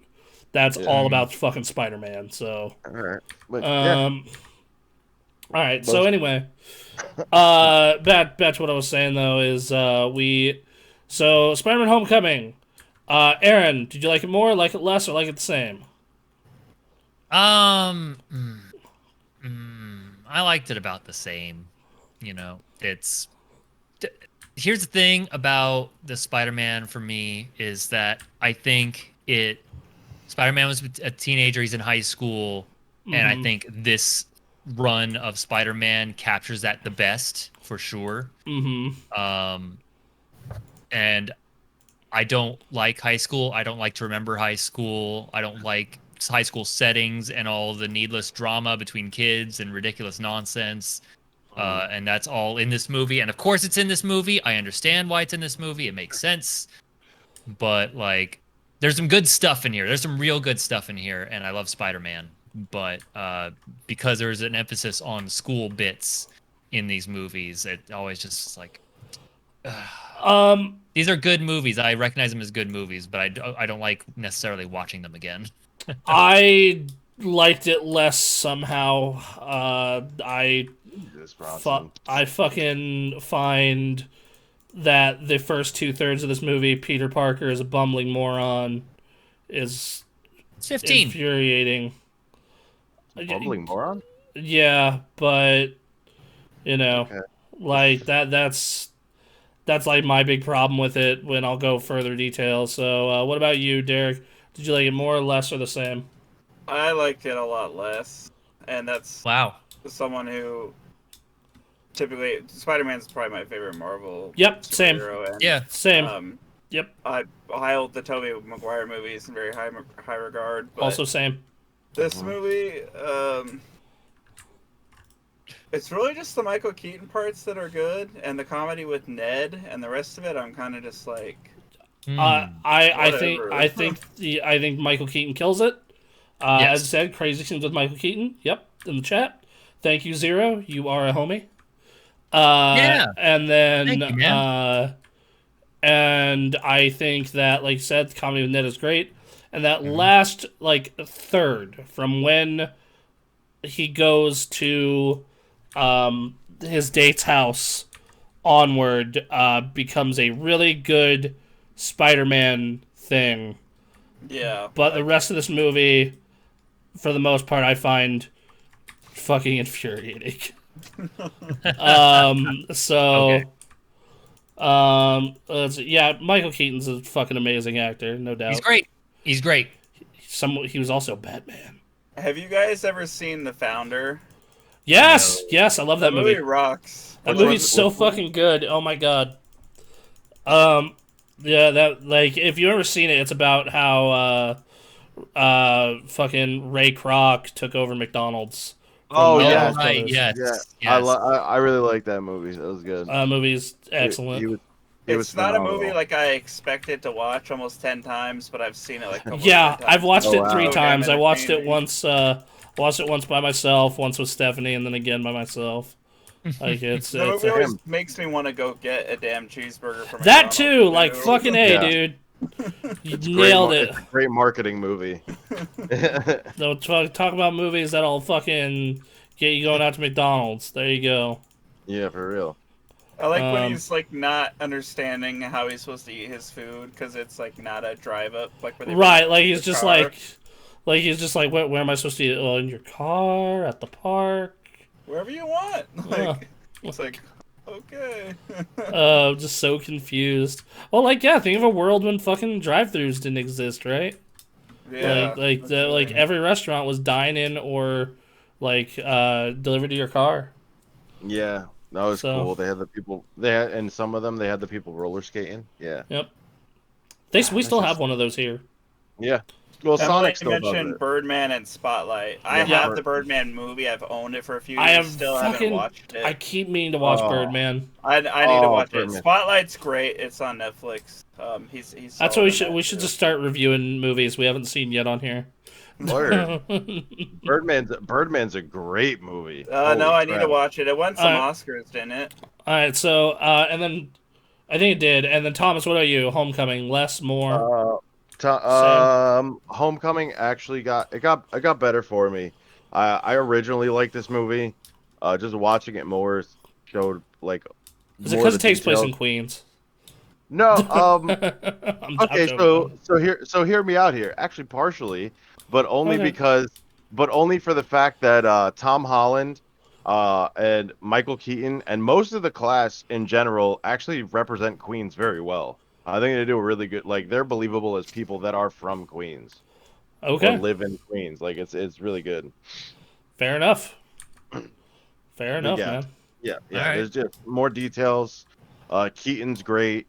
Tom Holland, like especially for the younger Spider-Man, which I've wanted to see, he does a really Keaton good does job. it. Keaton does a real killer job, and let me say this: it has very little to do with Tom Holland as an actor. Why I get mad at this movie, it has everything to do with the writers and the writing and decisions they make. Okay, 8 years I can see later. that. Yeah, Yeah. the fact that they completely butcher the timeline also doesn't help, but Yeah. that's like a minor thing you can kind of look over, but it's still fucking stupid. Yeah, some of the writing decisions are kind of, I would say, questionable. Like maybe at best sometimes, but other times they just crush it, and the characters are great. That's it. Let us go. So I don't actually have a minute by minute look down at this one because it's not on Oh. a streaming service. Because that's how we Well, normally do it. It's on Yeah. FX now. Yeah, it's on FX now. It's the Is only it one. really? Yeah, that's it. That's That's funny. That's Fucking- really funny, actually. Anyway. I paid fucking $4 for this, so. All right, How about the Blu-ray when it came out? I have the Blu-ray as well. Michael Keaton's working on the alien stuff that crashed in Manhattan when the first Avengers happened. You know, in 2012. Yeah, Important for later. government steps in and says, "This is our business now," and it's business with the government with Tony Stark and the line, getting paid to clean up their own mess. Yep. And all these working class guys get screwed over, but they find out they have some of the technology. Said, you know what? We're keeping it, and we're going to use it. Good for them. Fuck them. Again, some good. This is like a good Fuck setup 'em. for like gray area. All right, what's the right answer here? And The answer is always rob the federal government. Always rob the government. I mean, at the beginning, like, yeah, no. When you see the beginning of this, like, it's fairly crystal clear. It's yes. The rest of this movie, again, the way they handle this question by like the end of the movie is, I'm not thrilled. You're not no, yeah. I'm not happy about it. I've expressed this before a long time ago. I've predicted we would have this conversation about this movie as well when I was watching it. I was just like, oh, Aaron is not going to be happy. Yeah. Mm-hmm. Yeah. Yeah. So no. What was the question, Aaron? It's about, the average person being screwed over by like the U.S. government working with Tony Stark to like handle the cleanup of superhero duty, but like putting people out of jobs because of it, and it's all money going back into Tony Stark's pocket, which again arguably goes to the Avengers, but it's like shit. So but it's also the rich getting richer. Like yeah, really shitty deal. Again, goes back to the Civil War conversation where it's like, of all the rich people I could trust Tony Stark, but literally probably no one else. But also, like, on the other side of that, however, Tony Stark, like, why couldn't he have just kept Michael Keaton's guys as contractors? Wouldn't that be amazing if they had just worked with the small businesses instead of the government? But, again, yep. It's just, it sucks. And so, like, Michael Keaton and all those guys, like, of course, they turn to creating weapons and then selling them, but up until that point, like, it's great. I was going to say maybe he was afraid that exactly what happened would happen, but they were too late. So... But they were the cause of that happening. If they would have just... No, I hear you, man. Like, if they would have just stayed... to make money. Like, he bought trucks for this job. Like, also, like, this is unrealistic because I've worked for government contractors before. If they did come in and buy him out of that job, they would have reimbursed him and everything. Right, so, right. Like, that part's... But, I mean, yeah, that makes it even more fucked up that, like, he bought all the stuff for this job, and they're like, oh, too bad. I like when that guy's like, maybe you shouldn't overextend yourself, and then he just drops him. You know what? I would have done that, too. Fuck it. Again. So I no one did anything to him, because, like, even the heartless, like, government person's like, yeah. Yeah. I'll let you have that one. Yeah. Well, like, yeah, because, like, no, like, because my grandfather and my father ran, for, like 30 plus years of roofing and sheet metal company. Like, yeah, dude, like, no, like, fucking, like, if that shit happened, like, yeah, Don would have punched someone. Like, absolutely. So, by the way, before anyone says anything, yes, I do find it funny that I'm Italian and my grandfather is named Don. There you go. We cut to Peter Parker's filming his whole journey as Spider-Man. Which this makes the rest of this movie even worse. That part is really funny, though. Wait, why? Because okay, so like for most of this movie, he is a bumbling, incompetent idiot, right? Like, but just one movie ago, we saw him 2v1 the motherfucking Winter Soldier and Falcon, and it's just like, bruh, like, now you're telling me you can't handle, like, generic street thugs in a van? But that stems from a larger problem for Marvel being very inconsistent with their power levels with all these people across all these movies. The thing is, though, is like the thing is with Tony, I at least have some level of consistency. And like same with Captain America, I can like picture in my mind what a Captain America or Iron Man level threat is, and like this, like we've only gotten to see one movie of fucking Spider-Man at this point, and in that movie, dude was 2v1ing and winning for most of it against the Winter fucking Soldier, this trained super assassin. and Falcon, who is like a legit real soldier. I would You know, have to. I take umbrage with that too, Bronson. I was thinking that same thing. Watching this, I was like, I just watched him be pretty great in Civil War, and he's kind of a fucking jerk off in this movie in terms of his abilities to fight. Here's the thing with storytelling, and specifically when you're when introducing a superhero, what that superhero has that can beat power matchups is the element of surprise. What the hell does a Spider-Man do? I don't know. I'm going to fight the best I can. What the hell does an Ant-Man do? Yeah. I don't know. I'm gonna try and fight the best I can. Okay, but like the thing is though, like they already established like his skill level, and like and even in his intro scene in Civil War, like, oh yeah, man, you've been doing this for a couple months now. Like we just saw you stop a van at full speed. Yeah. We just saw you do all this other shit. But like then like he just can't track down a guy who is basically a common criminal with a ray gun. Like that's who the Shocker was. His common criminal. Hang on. I think I just figured this out. Okay. I think maybe a Homecoming was supposed to take. No, never mind. That doesn't make sense. Nope. Because he talks about stealing Cap's shield, but they it's like 8 months later. Screwed it up. And the thing is like if this took place before Civil War, it would have just been fine. It'd been like, okay, he's completely new. Yeah. Not like, he's been on the job for like almost a year now, and he, like I said, 2v1 these two dudes, and also, Cap could have laid him out if he wanted to, but he's still basically at a sparring match with Captain fucking America.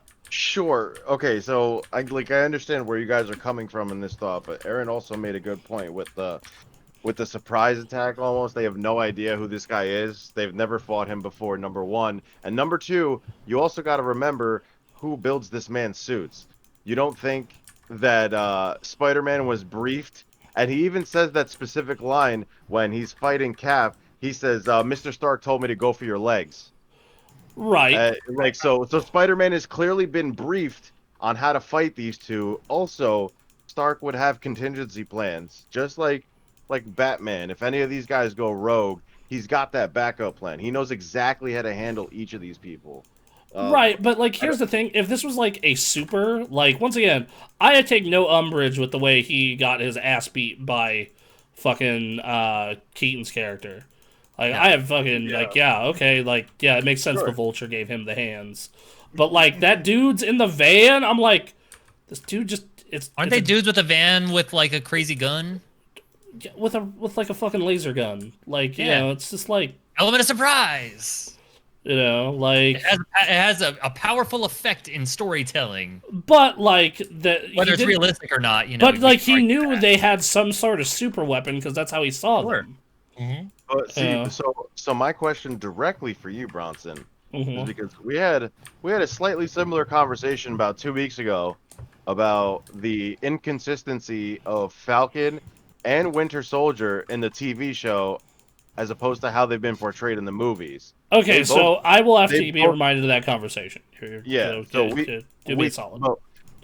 But what it was, we basically talked about that. I said in the TV show, Falcon seems like a lesser version of himself for like 90% of it, and Bucky just seems like a waste. Like I haven't seen the show yet, so make sure you don't spoil anything. No, I'm not really going into anything other than exact. So, but I mean, I don't know if you consider that spoilers, Derek. I will stop talking about it because it's basically just like Bucky's power level and how it's been inconsistent across the entire MCU. That's not really much. Right, and that's definitely an argument you can have against Bucky. But like Bucky, like I at least can see the range of it, where I'm just like, okay, it's inconsistent, but like I at least have a range here. This literally goes from like, oh, I'm chilling with an Avengers level threat to like, dude with a ray gun. Right, but Bucky was an Avengers level threat, and then is later he just looks like he's never been trained, and he's a trained killing machine assassin the lightest thing I will say is going up against completely untrained people. Like, that's as far as I'll go because I don't want to put any spoilers. Yeah, like I there. I can't make a really yeah, that's But the which I mean when we get to that show, that'll be a discussion we'll have. In Homecoming though, it's like a much less level, and like Aaron said, with that element of surprise, they don't know who this guy is, coupled with the information Tony Stark gave him. When he's going up against anybody else, he's still a kid, and that's the thing I think they're trying to put across. He may have all these, he may be super strong, and he's faster than normal people, and he has all he's these obviously abilities. super fucking smart because He has right. He's incredibly smart, and they show that in this movie like a bunch of times how smart he is. But he's also still just a teenager learning how to do this like on the fly.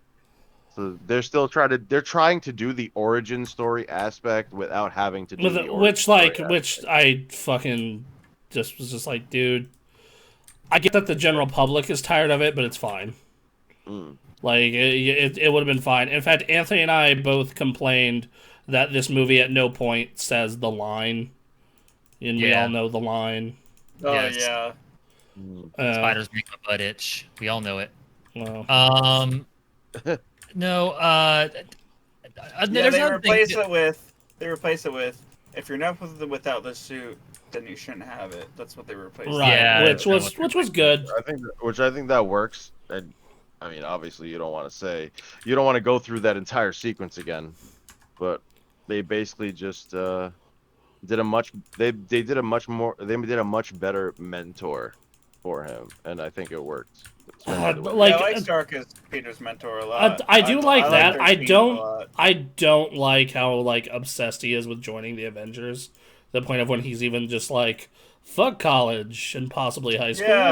Yeah, he's Like- like, I don't need to take my Spanish quiz. Mr. Stark's gonna move me upstate. Like, you're fucking 15. You don't know anything. Yeah, like That's precisely why he's thinking that way. Yes, exactly. If you're a 15-year-old and you have a chance to join the Avengers, you say, "I'm ready to go. Fuck all this. I hate this." But also he's Peter Parker, which in the past you would imply that he's smarter than that, like because he's Peter fucking Parker. He's smarter. Yeah. He's smarter in a technical sense. Yeah. He's not even fully matured as a person. Yeah. You know, like scientifically, that's why they do the scene where like the teacher calls on somebody and Peter's looking at his own videos on YouTube and he closes the laptop, looks at the board, and immediately solves that problem and goes back to what he was doing.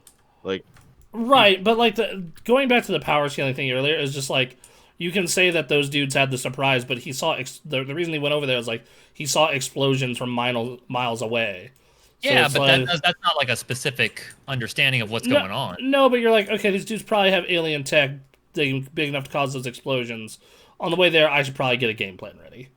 You know, like that's another thing where Well, he's 15. The man, he hid his backpack in some alley and lost it. Like after a year of being Spider-Man, that man is not. He is not planning things ahead because he's still kind of going by the seat of his pants on this. I think you guys are misplacing a lot of things, which is kind of funny because a lot of these Marvel movies I believe Spider-Man is supposed to be competent. You're right. I'm sorry. No, he is competent. 15-year-old Spider-Man. But you're forgetting about the part that they made him younger. So all of these things without him having Ben and then getting Tony Stark, all he wants to do is impress Ben or impress Tony Stark. He wants to climb those ranks because he's an anxious teenager. Okay, he's not a more put together, mature mid-20s Spider-Man. He's no Toby. No. Toby and Spider-Man 1 is like a junior going to be a senior in high school. So he also doesn't help that he looks like he can rent a car. Yes. No, but his maturity is completely different in that movie. Like when you get the reason a lot of people liked it, and I still think that Tobey Maguire's the best Spider-Man, but the reason I agree. is Tobey did not play Peter Parker down at all. That's why a lot of people always had issues with his Peter Parker, not so much in Spider-Man. And he's just he's more mature, and it's very obvious that Tobey plays him that way.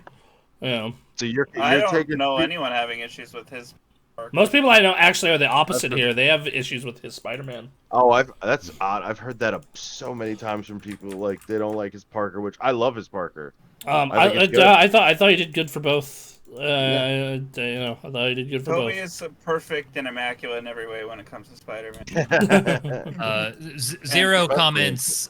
Peter in the MCU does not only demand mentorship from Stark, but also idolizes him, which is ridiculous. But if you're 15, yeah, you're I gonna understand. idolize anybody, especially someone you look up to and someone that is also not only like you're demanding the mentorship, but Tony Stark wants to mentor him as well. Like he's clearly there for him in every aspect. So it's just like I have to impress Mr. Stark, which is why in the beginning he's texting Happy, "What's the next mission? Like, what are we doing?" Like he just wants to get back in the field and get to that point where he can impress Tony Stark.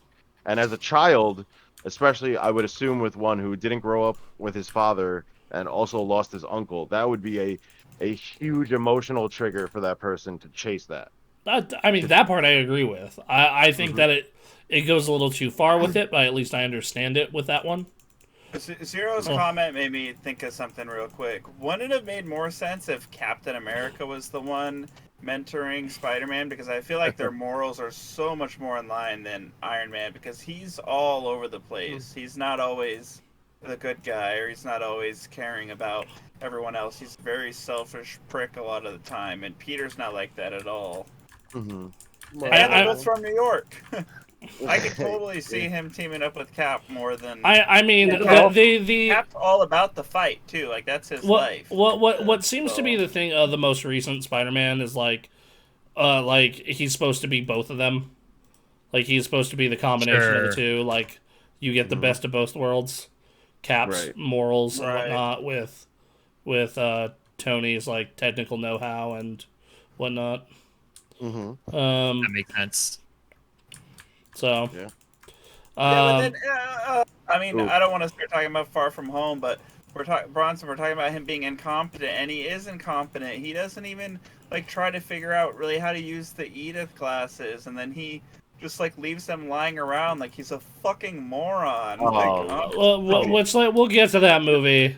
I actually like that movie more than this one, but yes, I understand your complaint. I feel we are going to have some very strong arguments for the Spider-Man, apparently. Holy Jesus. That's fine. I'm into it. Yeah, I'm with it. All right. Let me. Where were we on? I paused.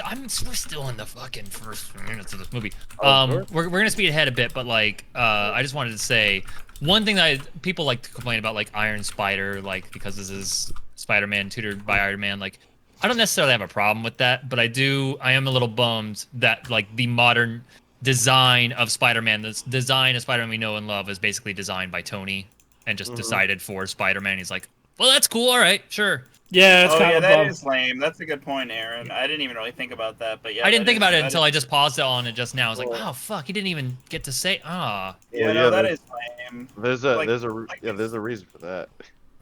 Sure. Let's see. They're riding in the car with Tony Stark, just talking about his relationship with the Avengers, what it's going to be like. We'll call you, which sets Peter's expectations crazy high, which is not the intent, but 15-year-old being like waiting, and he's doing his neighborhood thing, and he's texting Happy and calling Happy, and he's being even incompetent in some of his own neighborhood savings. I'm just like, God damn it. Yes, he is. Yeah. The churro thing was funny. Like when he sticks the guy's hand to his car. He's like, it's my car, dumbass. Yeah, that's so funny. Just another good scene for that was also just the fucking, hey, you're that spider guy from YouTube. Do a flip. Yeah. Do a flip. Boom. Yeah. Also, you're that Spider-Man. Okay, Spider-Man. That was all quality stuff. Really good. Peter goes to the shop, get the sandwich. Makes the joke about the alley. Yeah, makes a joke. Yep, the joke. Yep. You would see, and that part always bugs me because he makes the comment about his aunt first, but then it's like he can't say something back, and then the guy wants to charge him double, and it's like, Dads are dude, you're the sensitive. one who made the derogatory comment or whatever in the first place. Yeah, the dad. Yeah, he's a dad though. So His aunt is hot though. It's It- still it is very hypocritical. And Weird. in the It is. original Civil War storyline, Spider-Man was the deciding factor. That he was. That is correct. Yes, it absolutely was. Um, Again, like the thing about like Civil War is that like Iron Man and Captain America are perfect mascots for the two sides, but like Spider-Man's the most famous Marvel superhero. So Yeah. like, yeah, no, him being the deciding factor through Civil War, like that totally makes sense, and it makes sense what Bronson's saying is, you know, Tony Stark's dad and Captain America's mom to Spider-Man. yeah. Like that makes all the sense in the world, which will lead to Spider-Man probably being like main Avenger, right? Like, At some dude, point here. oh, he's gonna 100%. totally lead. Like He's- when they he's do led them like, before. they're currently setting up young Avengers, but after Right. that they're gonna have to do a new Avengers, and I am going to fucking bet that it is definitely Tom Holland, Peter Parker leading that shit. Yeah. Yeah. How far away is that? Do you think? Phase Like, end of phase 5 probably. Okay. Stanley cameo comes when he webs the dude's hand to his own car. Oh, so great. Oh, yeah. Love He's that. Yep. don't make me come down there. That one was That's alright. That's an I mean, underrated cameo. Coming He's from getting the old at this Watchers. point. Yeah, He's the gotta- fact that like I had Stanley as a watcher right prior, kind of Like fucking. that was a really good cameo. yeah. Again, good stuff. Like, okay, here's where like he's been doing this for nearly a year, and he misjudges his swing length and swings into the ground. And you've been doing that. If you become a superhero, if you become Spider-Man, you're doing that every day because it's fun. Mhm. And Yeah. like, you don't do that a year in. Yeah, like But again, this is the first time we're seeing him since his brief appearance in Civil War. So for the viewer, it makes sense. But right. It's just once again, just yeah. yeah, What do you guys think of his suit? it's fine. It's fine. It's perfectly okay. I definitely didn't use it while I was playing the Spider-Man game. I had the Raimi suit on the entire time. Oh, I- hell yeah. That's fair. Absolutely. I played that game Absolutely. before the Raimi suit, but I ended up using Iron Spider. Is what I ended up using. You know which one I used a lot and is like probably my favorite Spider-Man suit now? What? The default. Oh, the That white thing one. looks The so white good. Spider? Sweet. I It's really love nice that. suit. Wait, the white. I am Wait, amazed. wait, the one that looks like a. A giant white spider. Yeah, that one looks Doc real Ock good. designed. Yeah. Yep, the white spider. Yeah, it looks real good. Love it. So Bronson, good. to clarify, I played it before the Raimi suit came out too, but when the Raimi suit got added, I replayed the game. I don't Yeah. doubt I that. wanted to start that suit. Yeah. I did the. My favorite one was actually either I would use the Raimi one or I forget the name of it, but it was the black and yellow one. I just love the aesthetic. Oh, yeah, that's good one. hell. I that's love a that cool aesthetic. suit. Yeah, Yeah. really mean looking. Yeah. ATM robbery. Spider-Man fights the Avengers. Yeah, Yeah. that phone call Again. is funny. Oh, Yeah. no. Yeah, Spider-Man's fighting the Avengers on. And, They're Yeah. starting to Sarge think you guys Ronan are not the thinks Avengers. yeah. Yep. Good quips from Spidey already. This was a good, it's quintessential Spider-Man quipping while fighting guys, and like, yeah, there's this crazy gun that's throwing a wrench into things, but he's still having a good time somehow. He's like, "Whoa, this feels weird." This is messed up. Yeah. The best part is later when like his aunt's watching that on TV and she's like, "You see anything like that? You run the other way." And he's And like, he's like, "Oh uh-huh. yeah, of course." Like, He does like a semi believable job of like, yeah, you might be able to like get away with that. Possibly. Yeah. The waiter hitting on her. That was just Oh, like, yeah. Oh God. Yes, yeah. we get it. Aunt May is super hot. Like everybody loves And her. it continues in the next one of his movies. Yes. Yeah. Except yeah. Happy's She's good dating her looking. now. but Marissa Tomei is like pretty old by now, also. Yeah, she's Gotta be- still she's pretty in her fine. 50s. No, she is. Yeah. It's the mom jeans, dude. That Yeah. she wears Yeah. As and the halter tops. as someone that's just like so used to crazy old Aunt May, I always think this was weird. It's a little weird. Yeah. It's definitely, a different take, which, it's good to have a different take. I Yeah. understand that, but this is the one thing I'm having a hard time with for some reason. Yeah, I because don't- she's not fully endearing. Right? No, I she's think not. I think that's what it feels like to me anyway. It's very much like the joke with Aunt May now is just wow, your aunt's hot, and that's her whole purpose of this choice, and it's like, Yep. Yes. She really doesn't Okay. have any good in the next movie. She has some good moments with Peter, but in this one, not really. right. Yeah, at the Um, restaurant when she's making the larb jokes, that Yeah. didn't land for me at all. That was annoying. All right. That's why I give her points, because I'll take them away for that, and she doesn't have the full feel of Aunt May, but I'll tell you guys, that is a Queens woman right there. That's exactly how they act. So she Fair won enough. some points back for me. Let me tell you though. Alright. I also, when I worked at my old job, I got plenty of calls from women from Queens who were over the age of 65, and they're all insane and entitled. Yep. Huh. Yes, they is. Peter Well- Parker swings into his apartment. His friend is sitting there waiting to complete the Death Star. Yeah, that seemed. If you guys want to go for he seemed stupid.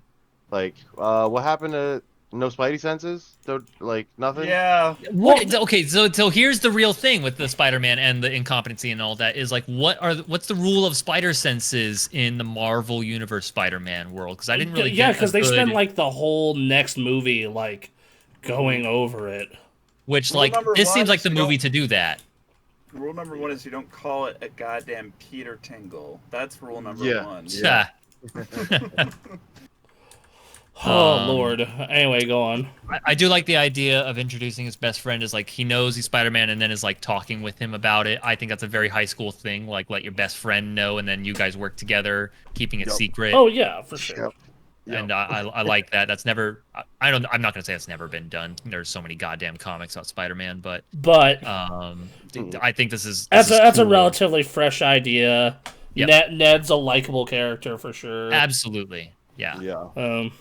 I larb you. 100%. You run away. I when just something I just happens. enjoy I also enjoy how Aunt May at no point questions why Peter's fucking naked. Maybe put on some clothes first. Yeah, right. Yeah, why are you naked? Yeah. Right. Okay, whatever. Pretty sure this guy's a war criminal now, but whatever. Yeah, the Captain America thing. that That was a great. really good line. That was Yep. yeah, just total apathetic gym teacher. Yeah, Crazy I like how they empathetic got 'cause- Hannibal Buress to come in the Yeah. movie for He 5 did- minutes. He did a good job. He kills it. Absolutely Um, kills it. And then I honestly muted this part because again it's high school crush conversation. Who would you marry? Who would you screw? Who would you kill? Oh I yeah, don't that think part any is of these very through. cringy. Yeah, the girl. I'm just Yeah. I understand why I can't do this. Yeah. That doesn't feel like it should have been in there. It's a good. Hey, It's good hey, if it's a high guess what? school Liz. movie. Here's the point they get across. Hey, Liz likes Spider-Man. Peter is Yeah. Spider-Man. Yeah. Right. Exactly. Yep. Flash Thompson's a dick. Again, if you want to talk about the different Marvel movies are trying to be different genres, Spider-Man is the high school movie, and I get that. Yeah. But I hate high school movies. So Yeah. other than Yeah, Napoleon Dynamite, Napoleon Dynamite's the one. Oh The wow. first Spider-Man movie, 2002 Spider-Man with Tobey, doesn't feel like no goddamn high It doesn't school feel like a movie. No. high school movie. Nope. Neither No, does he's the in high Andrew school. Garfield one. No, the This Andrew one, Garfield one is just bad. That- I like Andrew Garfield. I think he's a good Spider-Man in not good Spider-Man movies. If that makes sense. I mean, yes, I could see I'd see where someone would think that. Yes.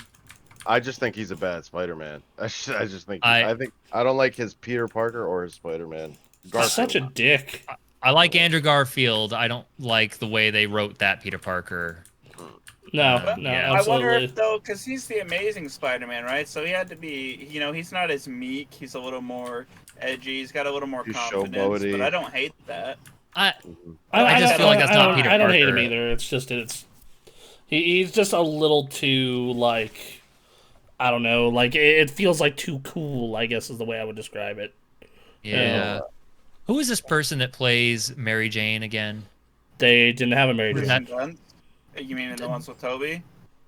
No, in MCU, who is the love interest, the eventual love interest? That's Zendaya. Zendaya plays what's her name? Oh no, MJ. it's Mary Jane, but her name is Zendaya.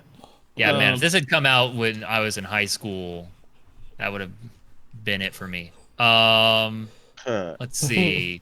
They're at the party, by the way. They're doing the party. Flash Thompson's being dick. And then, like, the whole thing is they said that Spider-Man was going to show up because he's, like, friends with Spider-Man, right? You're That's right, what, like, exactly. he was trying to brag about to the girl he's trying to get. Yeah, Ned blurted it out. That's why. Oh, and that's right. Ned blurted it out. I was like, Peter knows Spider-Man. Spider-Man. Yeah. So, come on, man. I just told you yesterday. What are you doing? Like, It was a total party foul from Ned. oh yeah, big time. oh, yeah. Big time. Blue explosion happens, so he doesn't drop in on the party. He has to say run across penis. the golf course. Yeah, that part's funny. He's like, this sucks. Yeah. You Nothing probably shouldn't going come on. back, man. Look, man, you probably shouldn't come back. And then the fucking, when I say penis, you say Parker. Oh my god, God. Donald Glover in this movie Oh is yeah. so good. Yeah. Both scenes. Just look, man. I'm a little more discreet. I'm just trying to stick people up. I'm not trying to send people back in time. And then fucking later in the movie, of course, just like you gotta get a lot better at this, okay? It's Oh Miles' uncle. It's Miles Morales' uncle. Yeah, I did not enjoy the intimidation mode. Like, I thought the voice. No, I thought the voice was Oh, dumb. God, yeah. Yeah. But like that one scene of it was good. Just like, I know a girl when I hear her. I'm not a girl. I'm a man. We get the reveal of the Shocker. The Shocker. They call him Shocker during this scene where they tested out the guns. They clearly have alien weapons, which actually, I don't know. Spider-Man may have actually gotten a shot of what the guns did before he jumped down. So yeah, Shocker's shooting the guns. Calls are coming in. Spider-Man's getting shot and run into garbage. This was messed up where he's like running through all the backyard areas and he's just destroying people's shit. Yeah. Devastating. Dude, okay. Just- He just destroyed someone's treehouse. He had a whole tree to swing from and you aim for the treehouse? Just Come on now. goes back to, like, I get that he's like undertrained and everything and like still new-ish, but just like, holy fuck, how incompetent are you? He swings into the pool and like covers everyone in water as he gets out and it's like, No. shit. Yeah. Like, no, again, my like, reasoning for all of this is that I was an idiot when I was 15. Like, that's always like, Right, no, you are retarded when you're that age. yeah. For sure, like, no doubt. No doubt. Vulture comes in with wings and traps Spider-Man Yeah, like- and nearly drowns him. Yeah. And Iron Man comes in and he saves the day. Yeah, I know it's warm in here. Very hot, yeah. Oh, open it. Which is a good good initial setup for what Bronson and Derek were saying. Where it's like Tony Stark has to come save his ass, and Yep. feels completely responsible. And that's I like that scene because it just like keeps harping at the fact that this is in the background. Obviously not the main story. It's just like these two have a specific type of like care for each other, especially Tony.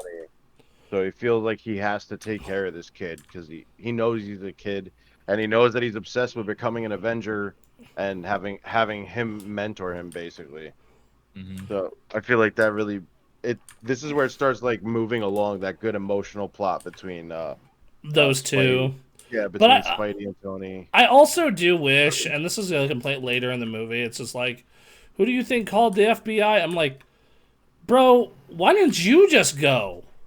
Yeah, no, Right. that bothered me too. I was like, Like, what? because, like, the entire threat of the Vulture, like, yeah, the Vulture against fucking Peter is a real threat. Against Iron Man, it's like, all right, zip, zap, all right, we're done. Like, no offense to the Vulture. What is Tony Stark doing where he is? Oh, he's at some party in India. Yeah. Yeah. Possibly. Yeah, but just like there are clearly people who have access to technology from this crash that they took from you because you're the company that's now taking over cleaning this stuff and taking it. This is clearly in your area. Why are you being like, I'm gonna hand this over to the FBI and I'm just gonna party? Yeah, like at least Again, send this goes like back to Iron Man being Iron Man, but at like, least I like think- at yeah. least send like the B team adventures. Jesus. Something, yeah. Like go I'm in- send go like, fucking what is send the like B-team Falcon adventures on right this shit. Falcon. Even Yeah. send Ant-Man to check it out. I mean, anything. Yeah, like well at this point Falcon- Ant-Man's in jail. That's Falcon right. would have got crushed by Vulture. Falcon is, yeah. Okay, who's not in jail? Like go send like That would be available. available. Okay, go send Vision.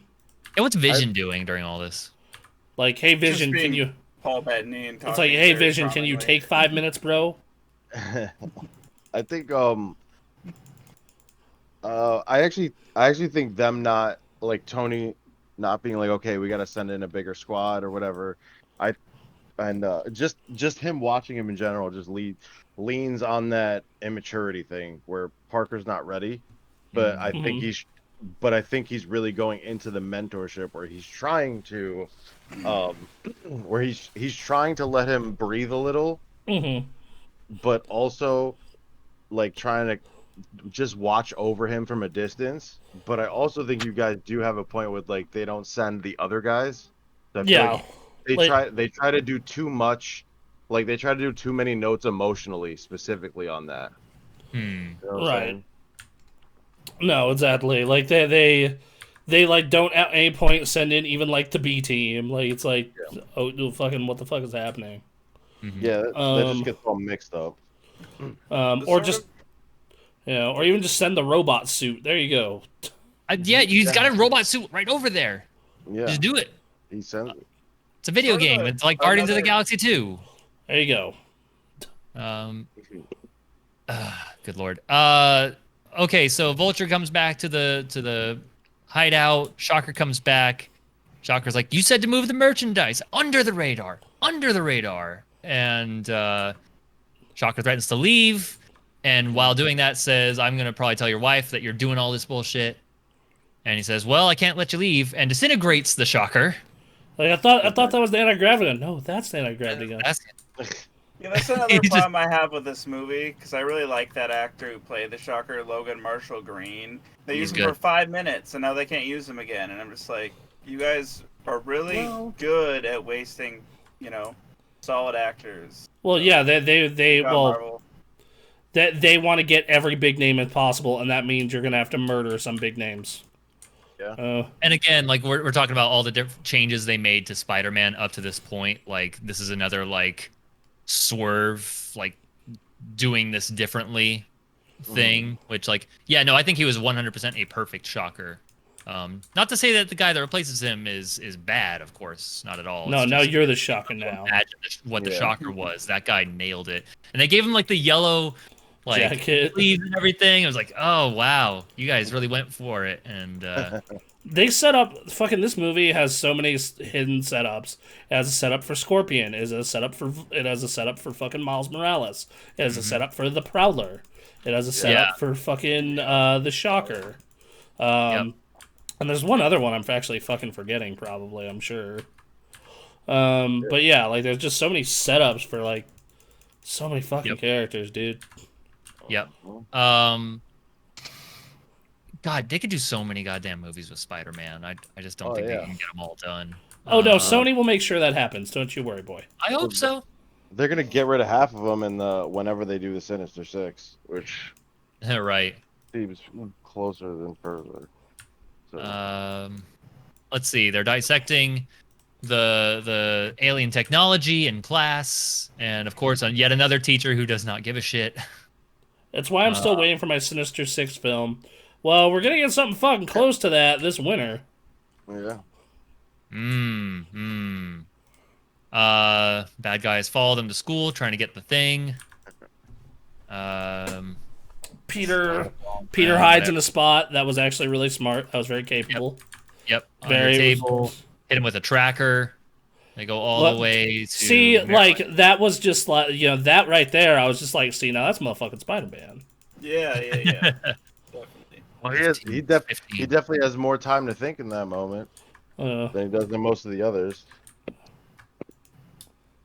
And he has access to stuff. So anyway, they come up with a plan to go to DC to be by being part of the decathlon group. Mm-hmm. And they're good at it. Mm-hmm. Going forward. They arrive. Yellow Jackets. They find out about the training wheels protocol. Yep.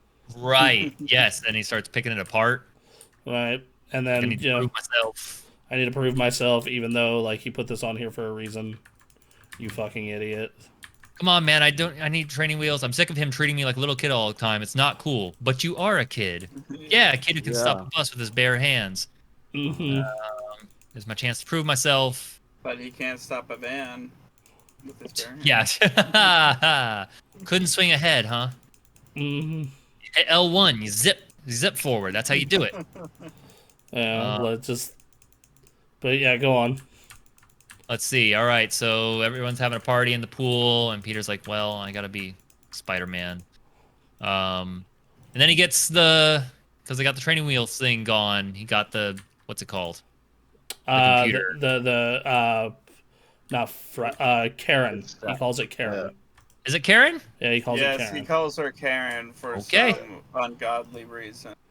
It's a Why name. they would have gone with that. She's name, like, I "Hey, don't know. computer lady, what do I call you?" And he's like, and she's like, "Well, my AI name is this. You can call me anything else. Liz. No, that sounds to be creepy. How about Karen? Karen. Okay, Karen it is. So his AI is named Karen. Just right on the ball, like all 15-year-olds. Let's see. Following him. There's stuff in the van. Enhanced combat mode. Deactivating instant kill. Yeah. Then he's fucking around with his webs, which This is another thing. Again, so this goes back to like a change with Spider-Man that I understand within the context of the MCU, but like I don't like as part of Spider-Man is that because Iron Man is giving him all this shit, he's like Spider-Man does not understand what his suit can do, what his own suit can do, because it's not him doing it. Right? Like which bums me out because like that's one of That's like the fun of Spider-Man. Yeah, and I don't mind him getting like those kind of suits later. But like, I would have preferred that like Tony find him and be like a nice suit. How'd you make it? Well, went dumpster diving. Da da da da da. That's like pawn shops to get old MacBooks or whatever. Yeah. Right. That wouldn't be in Tony's character to not give him a suit because the way like he just likes working on suits. Yeah, he likes working on suits, and on top he has this connection to this kid. So like but I think like maybe Peter said no. I like it. It caused it. Like they'll leave it alone. Yeah. At that point, it seems more like they wrote themselves into a corner than anything else. Yeah. And they were like, if we go the other way, it wouldn't make sense for Tony's character and the way he's treating Peter. It would not make any sense for him to not give him a good suit right off the bat. I guess, but. Anywho, yeah, so he's having trouble with the suit because he doesn't understand, and he falls through the portal. He ends up in the giant warehouse. Mm-hmm. And this is where they're deciding the naming and stuff. Just this scene took forever. Yeah. This takes a while. They have their little like web arm thing joke. At least they're taking the time to like learn the Spider-Man bit. Yeah, and then it's like, how long's it been? 36 minutes. I'm like, oh my god. Even the movie knows this scene sucks. Yeah, it goes on for a little while. All right, gets out. Decathlon's happening without Peter. Yeah. This sucks. They win. They go to the Washington Monument. He's still on his way through. Zendaya has a nice little, very much Zoomer comment about the Washington Monument. Yeah, it's kind of funny. And the slave jokes. I was just like, because the workers like with the hand. Yeah. All right. So they're trapped in the Washington Monument. Things are breaking. He's climbing up the Washington Monument. Let's keep skipping forward. All of a sudden, Spider-Man now has a problem with heights for a second. For some reason, because he's only been swinging on top of buildings this entire past couple months, and Right. also went on It's in top New of an York airport. City. I mean, I guess if they say that he's only sticking to Queens, like Right. maybe, I guess maybe he's not reaching all. He's not doing all of Manhattan at this point. Shorter buildings, way shorter buildings. Yeah, yeah. Which again, like I don't know, if I'm 15-year-old Spider-Man, I'd be like, I would absolutely, if I found out I could web swing, I would take my way to Manhattan. Yeah. When I was Yep. 15, I climbed cell phone towers with no powers, and I thought it was a blast. So I don't know what. There you go. Spider-Man's Yeah. movie. Elevator falls. Spider-Man is saving him, and then they get out. Mhm. All right, then it cuts to bad guys in the warehouse. He keeps pushing about the one job. Yep. Things tear down everything I built. I'm gonna find him. Oh, good lord! I'm sorry. It's just. It's okay, Aaron. I That must be gotta- really I gotta keep- difficult for you to do it. Aaron, you're doing an amazing That way. job. Thank you. Look, this just did not. I'm sorry. This movie did not like stick with me very well, and partially it's because like this high school movies, man. Bronson's gonna mint you a medal for getting us through Ah. this. I demand it. Captain America. So you got detention. You screwed up. You know The what Captain you did. America bits in this were amazing. Yep. I also Maybe you were used trying to be that. cool. I actually have a story regarding that meme. Oh. There was a while. So there was this girl Ray was dating forever ago. They kept trying to break up with, Mhm. but kept failing to do so. Love this already. And I told him, like, if you don't do it this next weekend when you go to visit her, I'm going to make a meme out of you and send it to everyone you know. And Wow, Bronson. look, man, we were all just getting tired of it. Yeah. Alright, so Mhm. so he goes and he does it, or he goes and he fails doing it. Sorry, Yes. and I got that meme together. So you didn't break up with your girlfriend, you messed up, and I sent that to him, and everyone thought, and everyone else he knew, and thought it was fucking hilarious. So.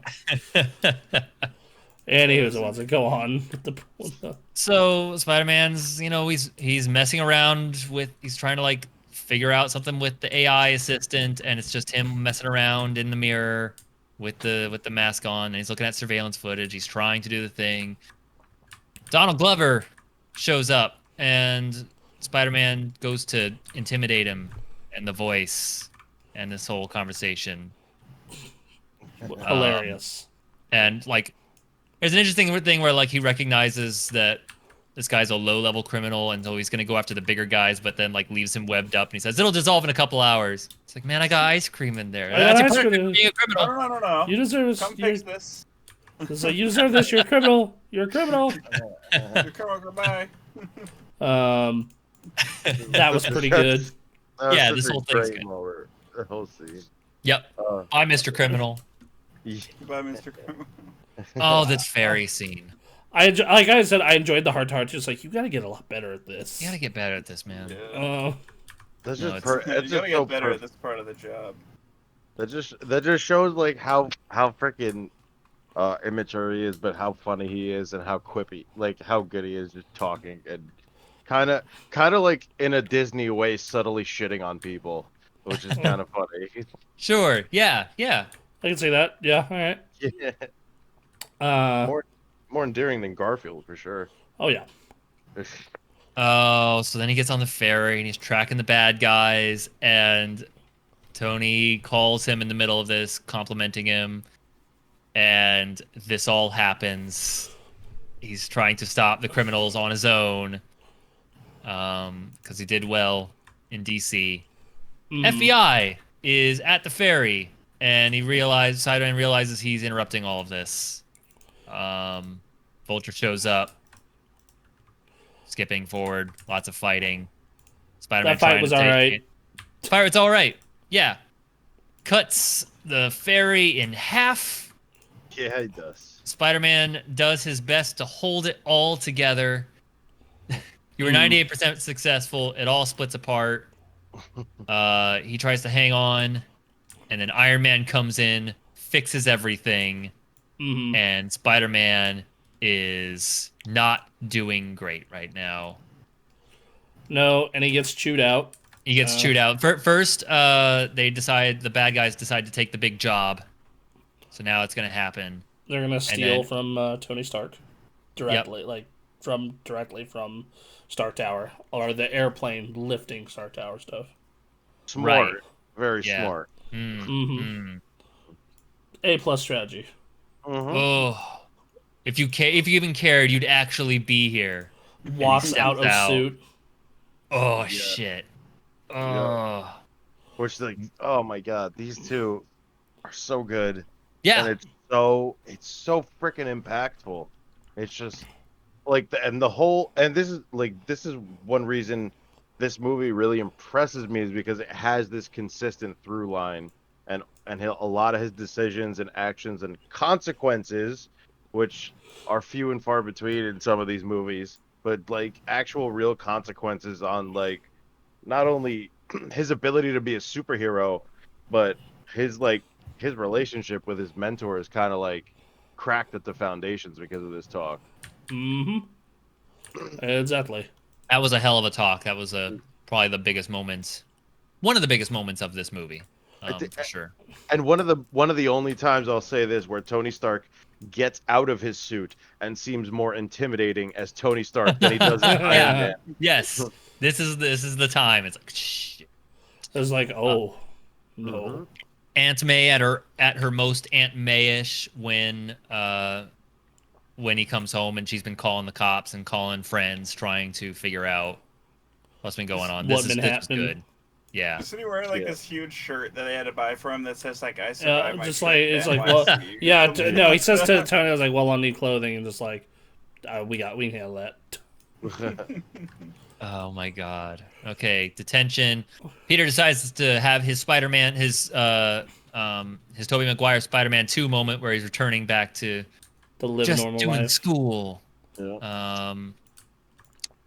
Talks with Crush Girl. They're gonna go Liz to Allen. homecoming. Music's playing. Learning how to tie a tie. Learning how to dance. Gets dropped off at Liz's house. Dad is the Vulture. Another Spider-Man 2 moment. From this Great. scene on This was is where really the good. movie Let's gets really good. This Yeah. is where this movie goes from very boring and mediocre for the most part to me to like, all right, I'm down. Yeah. Like, the Iron Man conversation was really good, but then it died down because he's like trying to not be Spider-Man anymore, and then this is like, like whoa, Yep. like whoa moment. yeah, yeah, this is bad. I'm trying to decide if it was this or the Green Goblin meetup. Which one was worse? The Green Goblin. Well, Green Goblin. it basically his brother. You know, Harry's like a brother to him. That's true. brother- Yeah, so I'd say yeah. That's kind of bigger. This is the moment. family that doesn't necessarily have a whole lot of relationship to him. I Well, think Yeah. it holds he more also weight. like knows Yeah. Norman and cares. That's about true, him, that's has a right, yeah. relationship with him. So Yeah. Okay, never mind. It's been a while since I've seen the Tobey Maguire movies. no, it's fair. It It just means we need to watch them and talk about them. fair enough. Yeah, we do. Yeah. Fucking. Aaron, how many minutes into the movie is this, by the way? If you could. We are at an hour 30 of 213. Ooh. We're getting there. I'm sorry. We're getting there. We're getting So- there. No, not for that. I was just saying, like, that seems This movie it's goes not on that- a while, man. it does, and that Yeah. seems like, not watching it, but when you just talked about it, it seemed like that was the like quintessential mid fall for the hero, like the middle of Yes. the movie. Yep. Like, The Iron Man talk and then the getting back and yeah, this is the start of the third act. yeah, that kind of gets late. That's a little long in the tooth for that part. Yeah. Yeah. Mhm. Yeah. Anyway, So go on. they're riding to homecoming or prom or whatever. It's homecoming. Homecoming, And I didn't go to Get it? Get it? So on the I don't think on you the do. drive there, Vulture figures it out. It's not prom. Spider-Man figures out that Vulture figured it out. Mm-hmm. And Wait, you think he figured it out that Vulture knew? Yeah, in the middle of the on the drive there. Mm-hmm. Oh And man, so he had just figured out that was homecoming and not prom. No. Oh my. No. All right, look. So Liz steps out. They have a good little conversation in the car here, and also Vulture grabs a gun and turns back and hides it behind the car seat. And just threatens Spider-Man with the death of him and his family and everyone he loves. I'll kill you. I'll kill you dead, Peter. I'll kill you dead, boy. 15-year-old Spider-Man's like, fuck. Michael Keaton, fucking is so amazing in that scene. Yes. He's super intimidating in that scene. This was the part that impressed me with Tom Holland, because obviously he's not on Keaton's level, but he was keeping up with him in that scene pretty well. Yeah, he was doing a fucking killer job.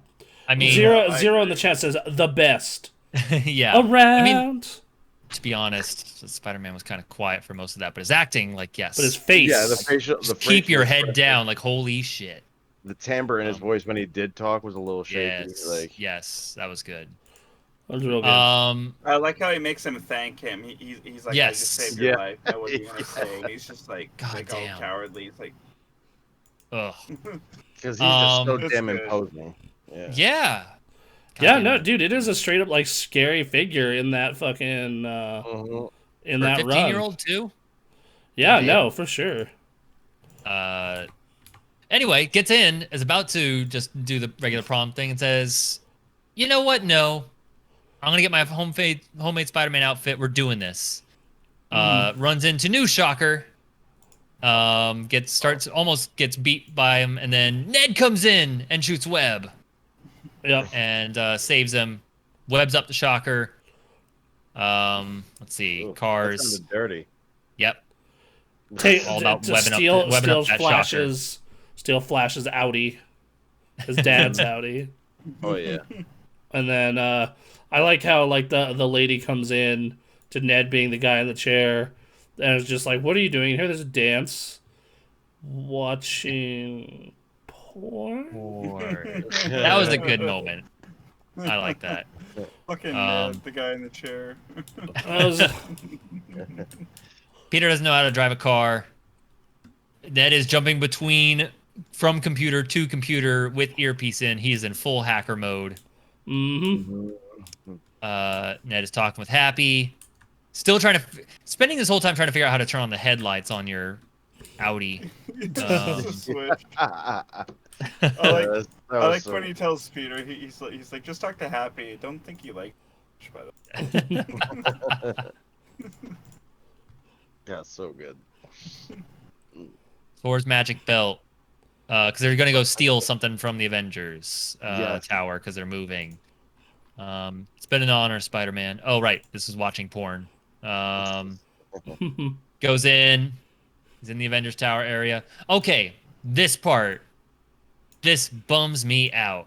Comes into Vulture, and he's on his lone work desk. Mm-hmm. I really admire your grit, but I get it now. I get why Liz likes you. You don't understand. Yeah, you don't understand how the world works. I understand selling weapons to criminals is wrong. How do you think your buddy Stark paid for that tower? Or any of his toys? Mm-hmm. Those people up there, the rich and powerful, they do whatever they want. Guys like us, like you and me, they don't care about us. Waiting for subtitles. We build their roads and we fight all their wars and everything, but they don't care about us. We have to pick up after them. We have to eat their table scraps. Acting.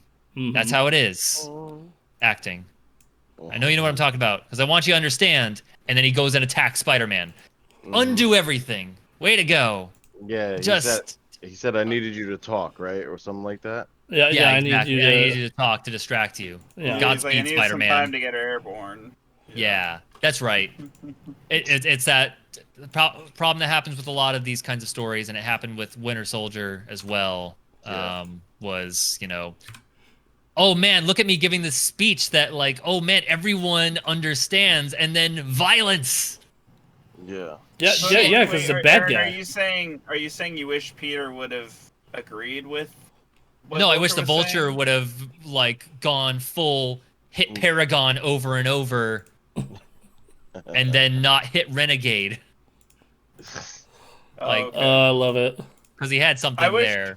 I think that Keaton's point he was making in that scene was actually a great point. It's a And I fantastic wish- point. I Oh, wish yeah. Peter could actually pull his head out of his 15-year-old ass and be like, "Yeah, he's right," but he can't. Well, he is right, but the problem is then Vulture, and part of this is because Vulture's already in on. He's already killed some people. He's already in the middle of Yeah, this no. plan. He kind of has to commit to violence at this point. But like, shit, man, there's a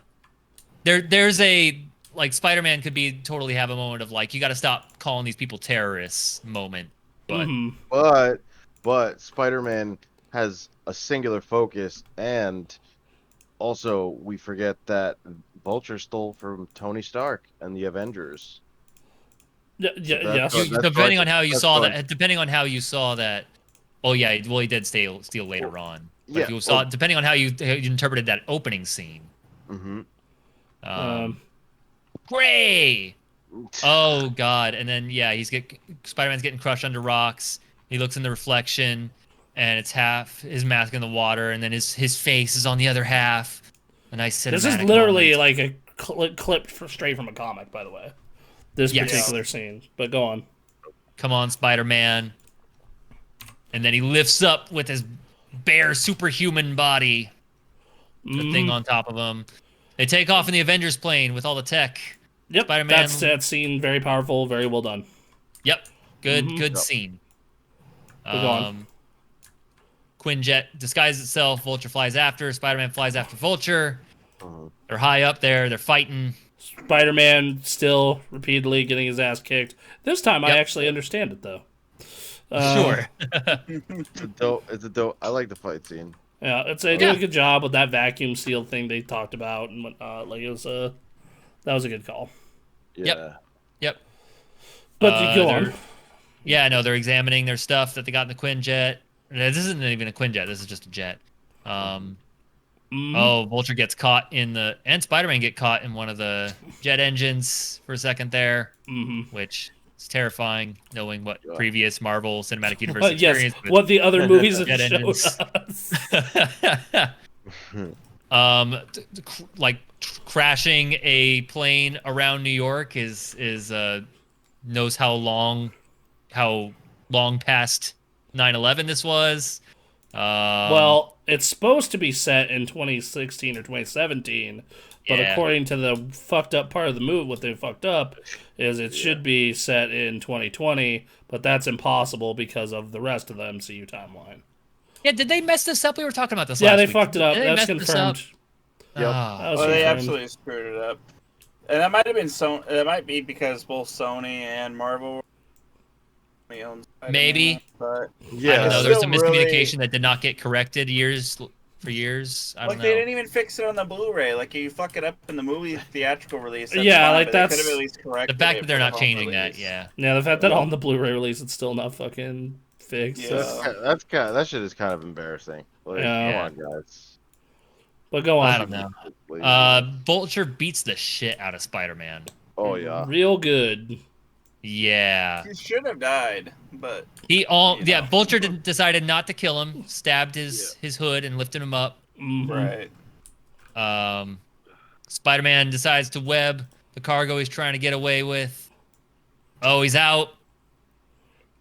But then Vulture's wings are the messed cargo up. is unstable. It's blowing up real good. Yep. And then Spider-Man goes and saves the Vulture. And they're both beat up in fire. Because he's Spider-Man. He's Spider-Man. Spider-Man. You know, Happy arrives. I would just like for once, during one of the Vulture's conversation, for Spider-Man to be like, you know what, he's got a fucking point. Yeah. Like for once, I want the good guy to do that when you're having this That's what I was saying earlier. Like I wanted that from him, but just like, yeah, you know what, yeah. All right, yeah, here you go, man. You're free. Give me a cut when you're done. You get a tiny bit of that in Black Panther. That's You do. Yeah. I'll agree with that. But go on. Yeah. So, okay, so Vulture gets captured. They're back in high school, and Liz is there. Is like, I guess we're moving to Oregon.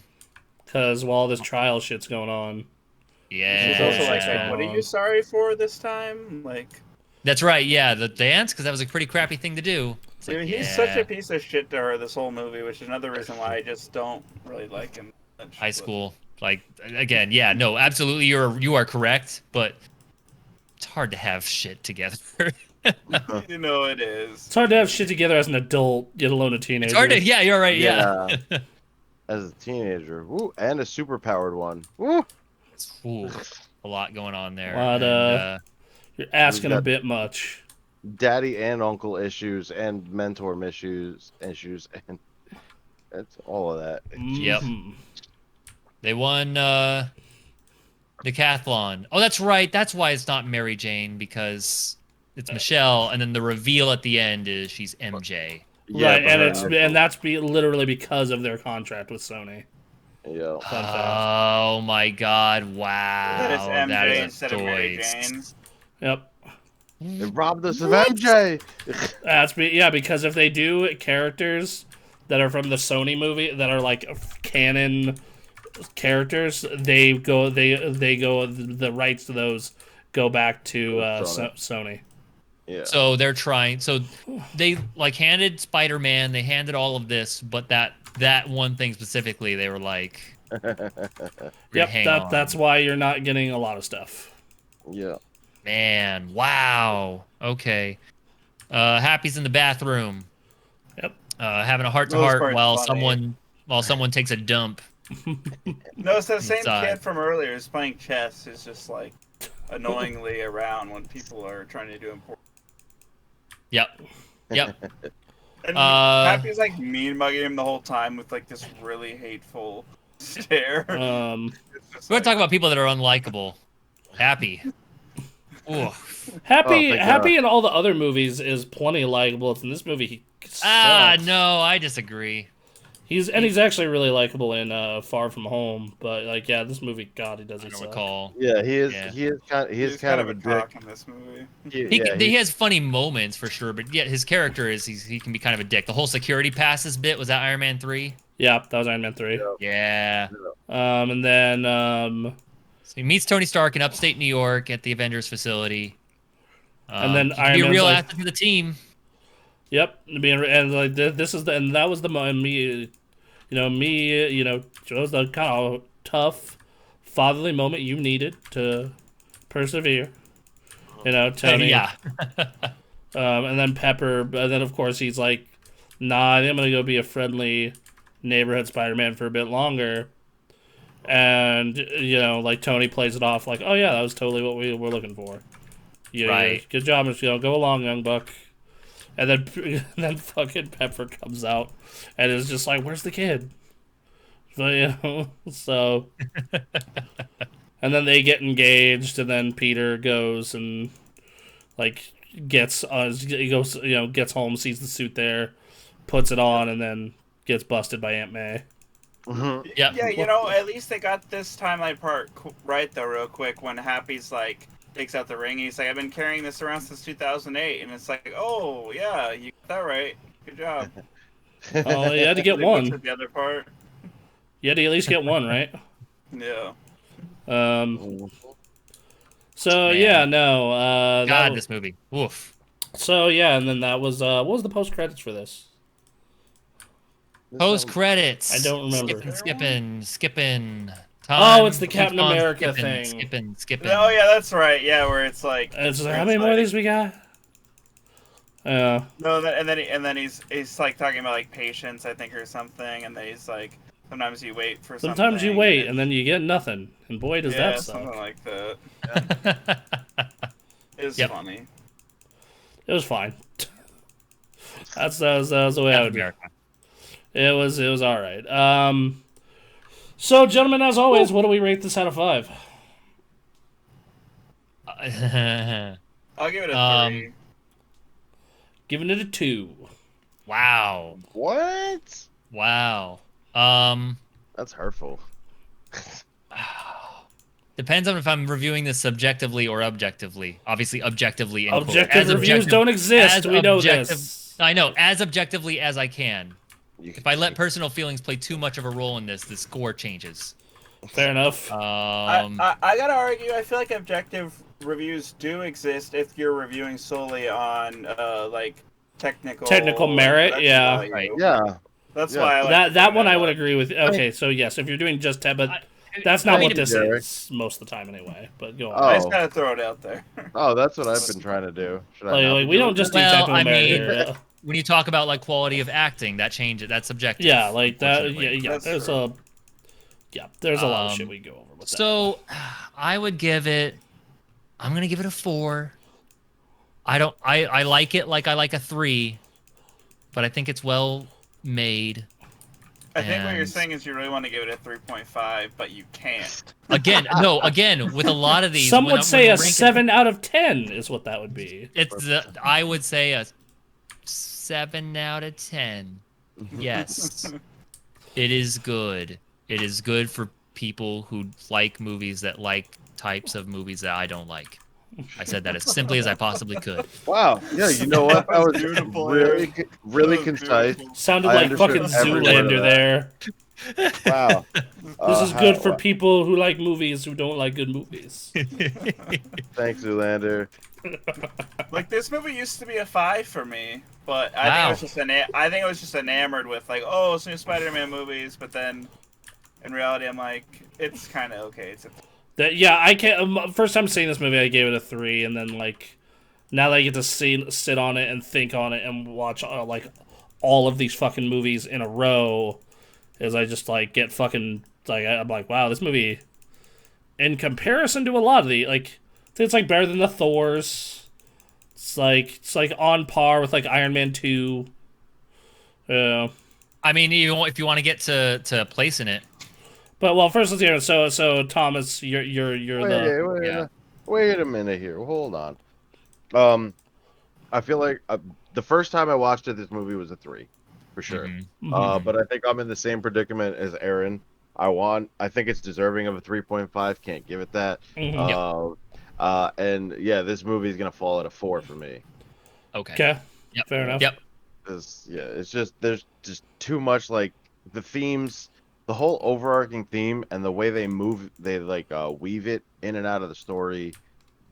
Peter's character progression, Tony's character progression, and just the general like they do service to almost every character that comes in. You know, reliably who each of these people are, and they interact with each other pretty well.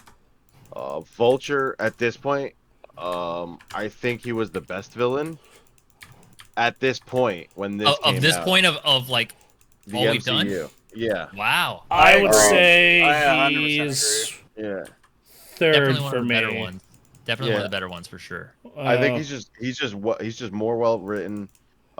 Even his dialogue, like a lot of the other villains, their dialogue seems like fluff almost. And Mhm. like Keaton does, like Vulture does not seem that way at all.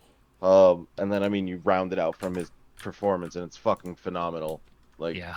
Keaton almost bumps this to a 4 for me. Keaton is what almost got it to a 3 for me. So like that tells you how fucking good his performance is. yeah, Good I stuff. just Bronson, I know you didn't like this movie, but god damn, like a 2?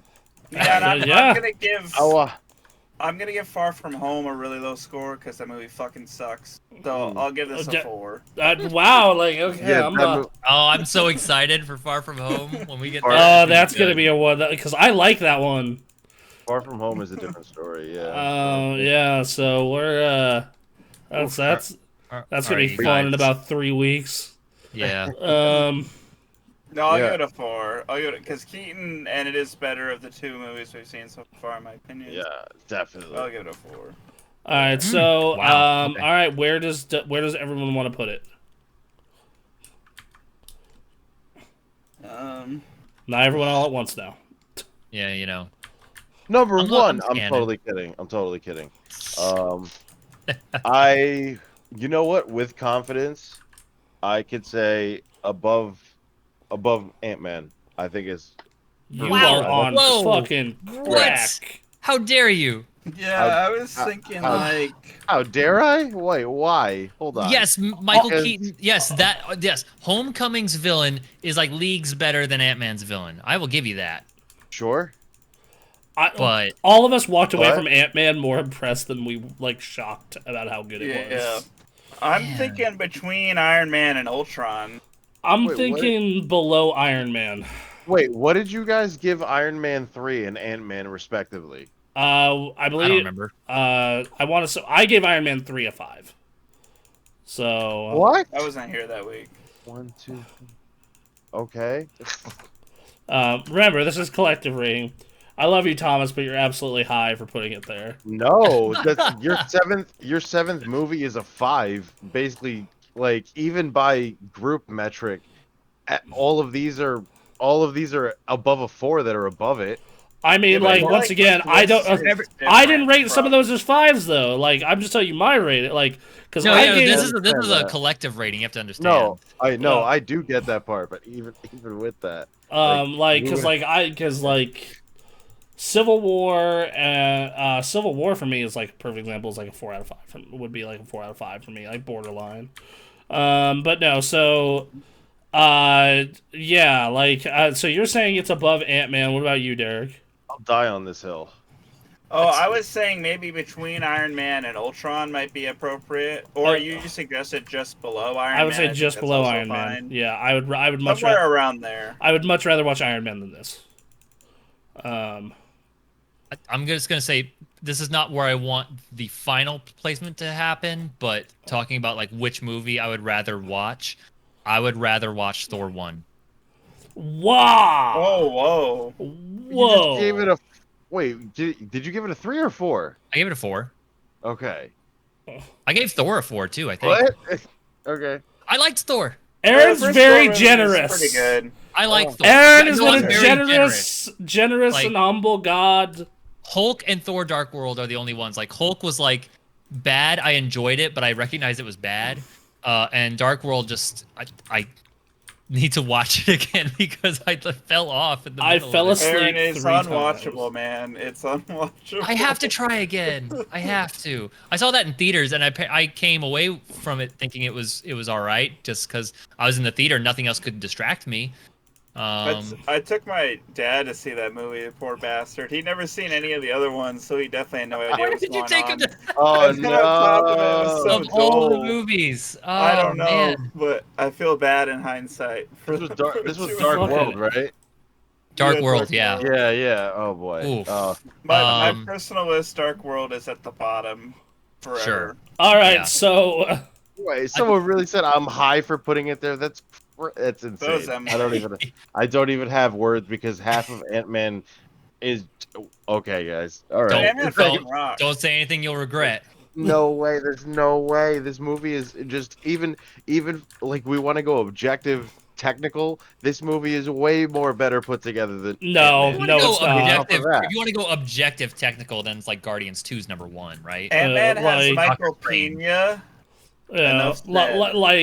like yeah, Michael Pena kills it in that movie. Fucking like all the actors in Ant-Man kill it. I'm engaged the entire way through. I don't need points in it like Homecoming where I think like, fuck, this movie is taking forever and it's boring as fuck. You know, but I even like the parts with the shitty stepdad in Ant-Man. Like, that movie's just great. like that movie. The villain is cartoonishly evil, so it's not exactly very But interesting. he's not interesting. He's just He's there. not, no. He's Yeah. just there. He's I am barely evil. present. Like, yeah. Like that dude He has is a moment where he's trying to like suck up to Hank Pym, like trying real hard, and I It's kind of it adds a little depth, but like because I don't understand that history with those two, they just kind of say they have history. It's like, okay. Like you have that His one mom- scene at the beginning of the movie, yeah, and that's about it. Like that's like but- yeah, his motivations are fucking contrived bullshit. Like at the best, like holy shit. yeah, like the villain isn't Yeah. good, but the rest of that movie is And super that's- good. And also, to be fair, Right, the but villain the in whole- most of these movies are not good.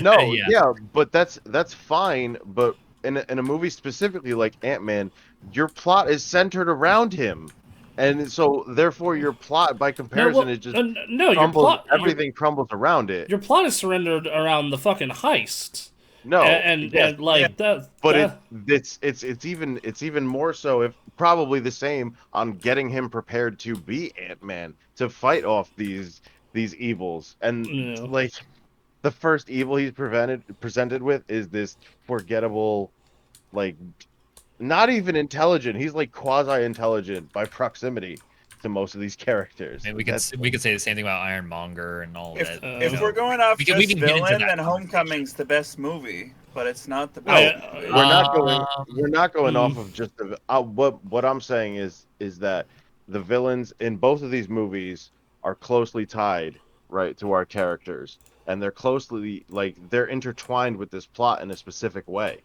Mhm. I'm not just saying it's just because of the villain.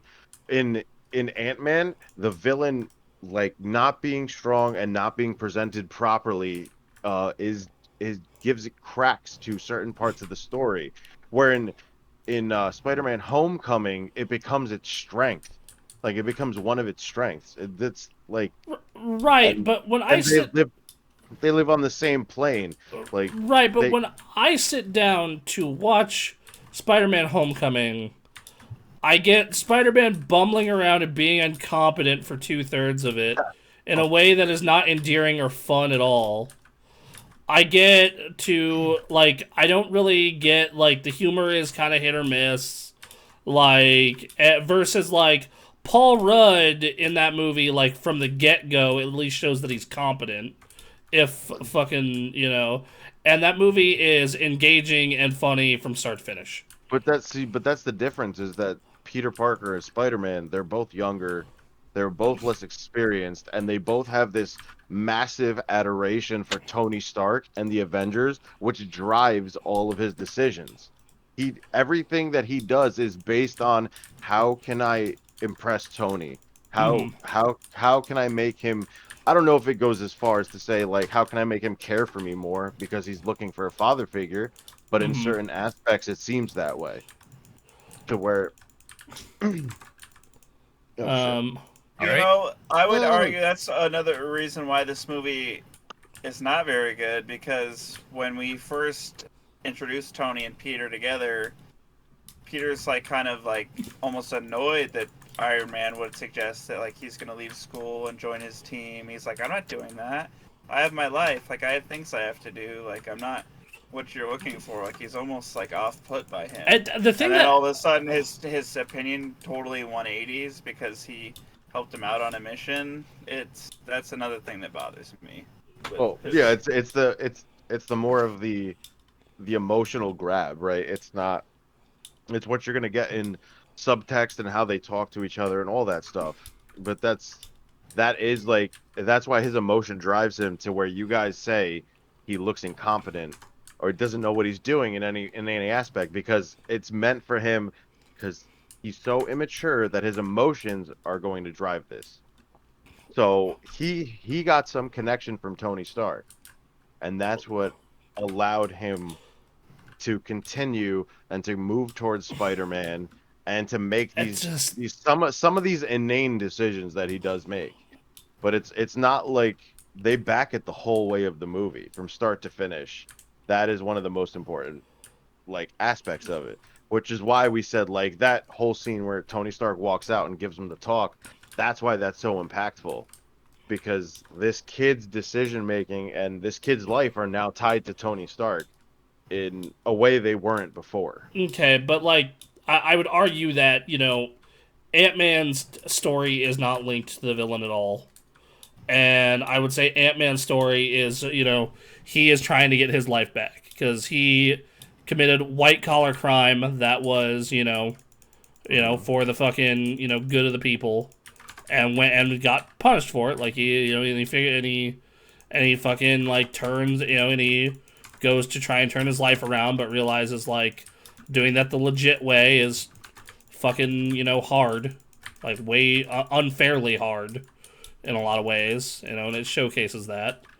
And then, he gets this chance through being Ant-Man And like they don't ever really talk about Cross as like the main fucking like thing he has to have. It's like, no, we just need you. We need you to be good at being a fucking thief, and now you're a thief with these fucking ant powers.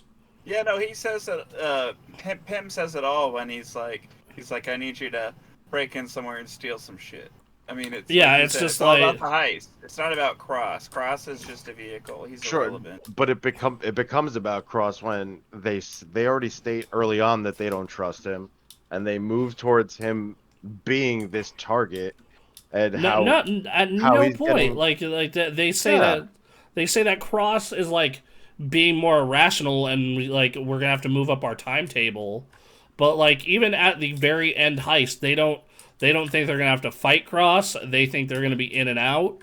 Like the only time Cross becomes even a threat in that movie is literally when he puts on the yellow jacket. Oh, it's the combination of what he's being trained to do in that moment. It's not the heist. Like I said, they're training him to become Ant-Man, and this guy is clearly the object in the way. It's pretty apparent with how they talk about him. Okay, so a few things. I'm going to say a few things. All right. So first of all, I actually agree. This kind of centers around the villain because they're doing the heist because the villain's going to utilize this technology, and they're clearly going to utilize it for bad stuff. If that was not the case, I don't think this heist would happen. Right. Second of all, remember when we joked about like, man, we could have a special podcast. It could be 4 hours long. We are at 3.5 hours right now. I just want to let you know. Okay. So 3. This is about Spider-Man: Homecoming. We will have the opportunity to re-rank Ant-Man at the end of this series. Yeah. So where the fuck do we put this for now? Okay. Everyone state. I think we already did. Everyone state like where they would put this. Yeah. So where do you? All right. So hearing everyone's rankings, it sounds like it's going either above or below Winter Soldier.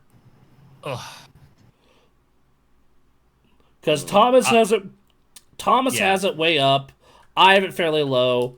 Aaron has it fairly low, and then Derek has it kind of in the middle, right below Ultron. Because like I'd have it below Iron Man 2, and you'd have it below Thor. Right. Somewhere around there is fine with me. I mean, what you'd rather watch can change day to day. This is true. I mean, this is true. Depending on my mood, I may be more in line for a Homecoming than I am a Iron Man 2. But like generally, I'd rather watch Iron Man 2. Oh no, so I'd at least always watch this movie over Iron Man 2. And I don't hate Iron Man 2. Like I know a lot of people do, but I still. I don't hate Iron Man 2. I don't hate it. I think it's very unnecessary. But then again, I think this movie can be seen as unnecessary largely. Like if you take if you rip this movie out of the MCU, it literally barely changes anything about the overall arc and story and everything.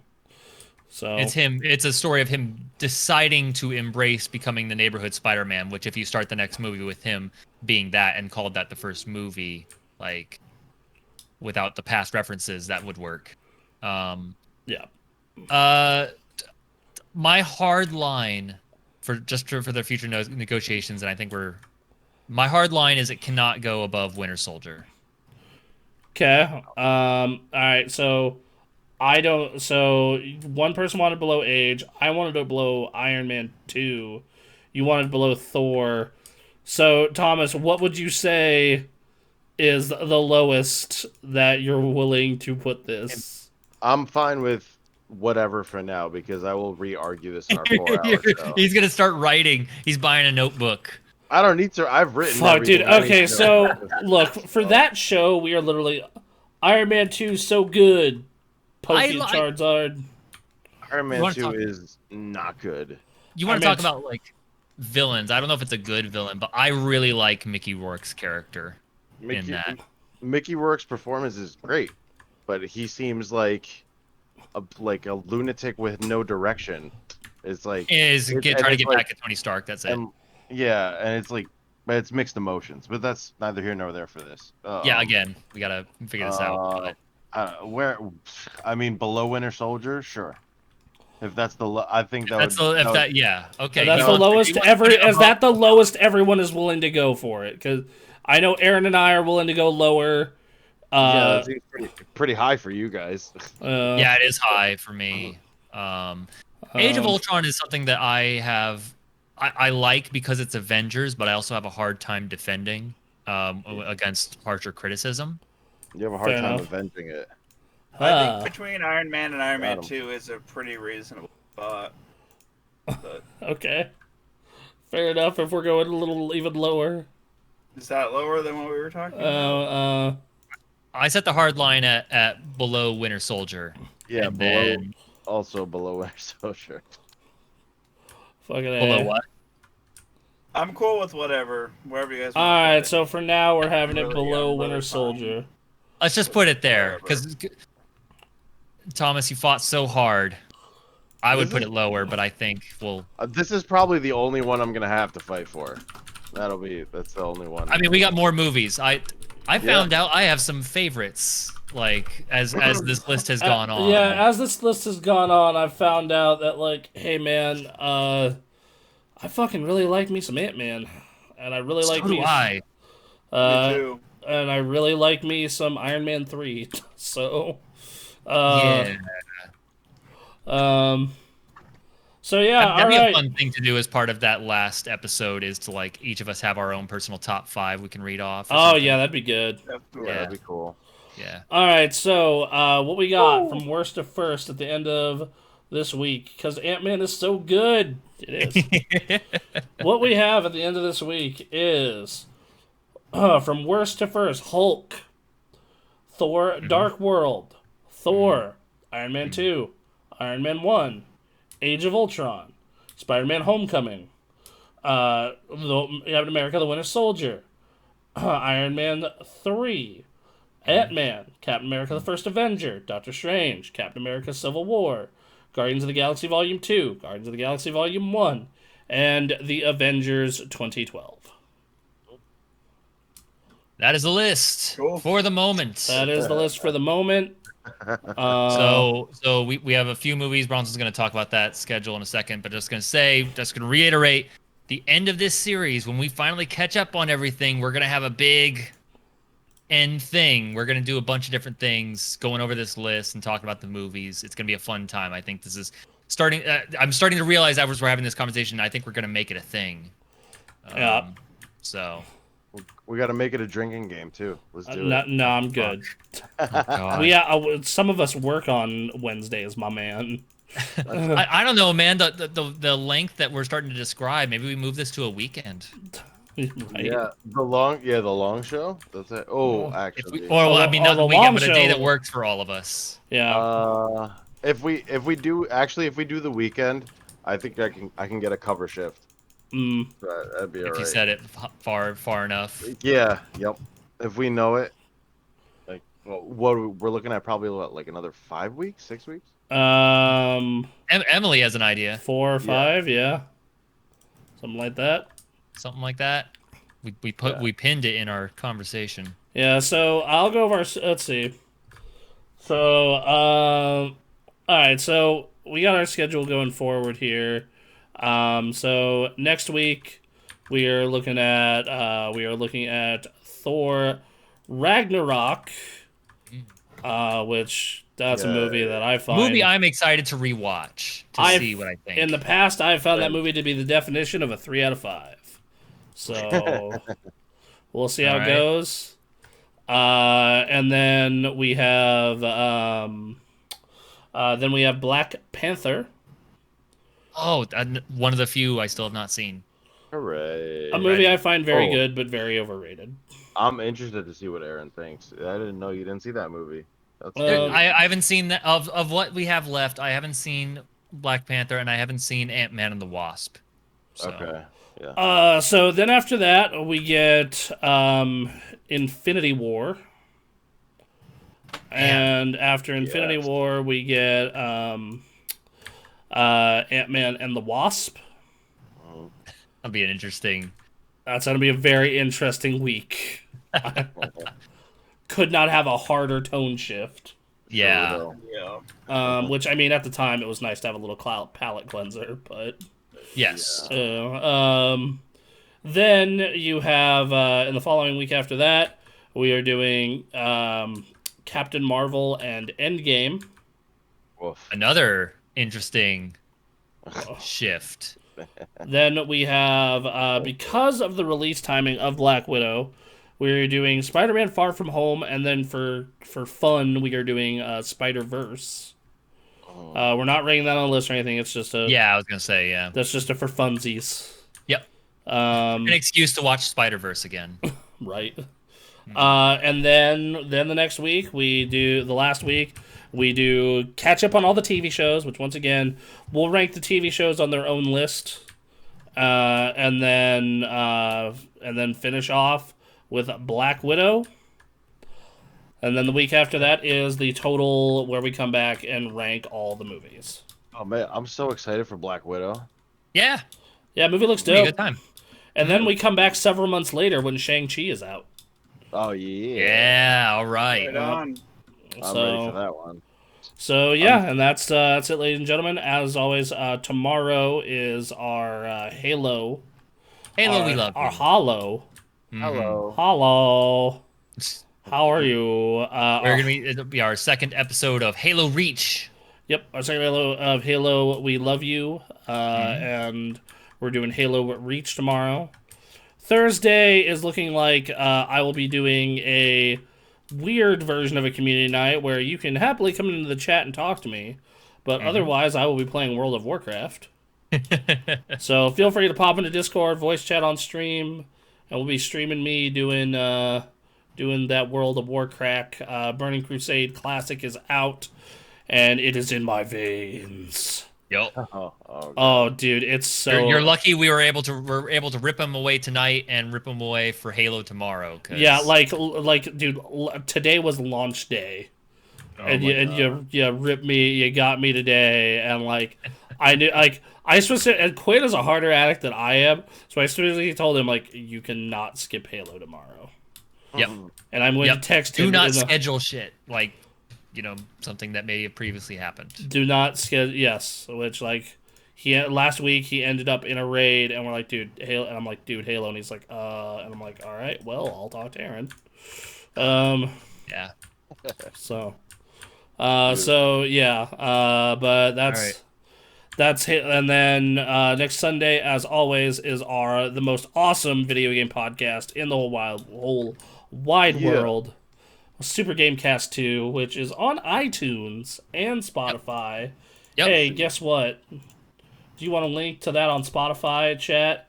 Here you go. Please give us a follow there. It helps us, helps our numbers, helps us look good. Write positive reviews, always appreciated. And if you're more the Apple kind, once again, positive reviews and follows do help us. Yo, guys, E3 is coming. E3 is coming, and it's gonna come all over your face. Woo! It's gonna be all over in your face. So get ready. I'll be gay for E3.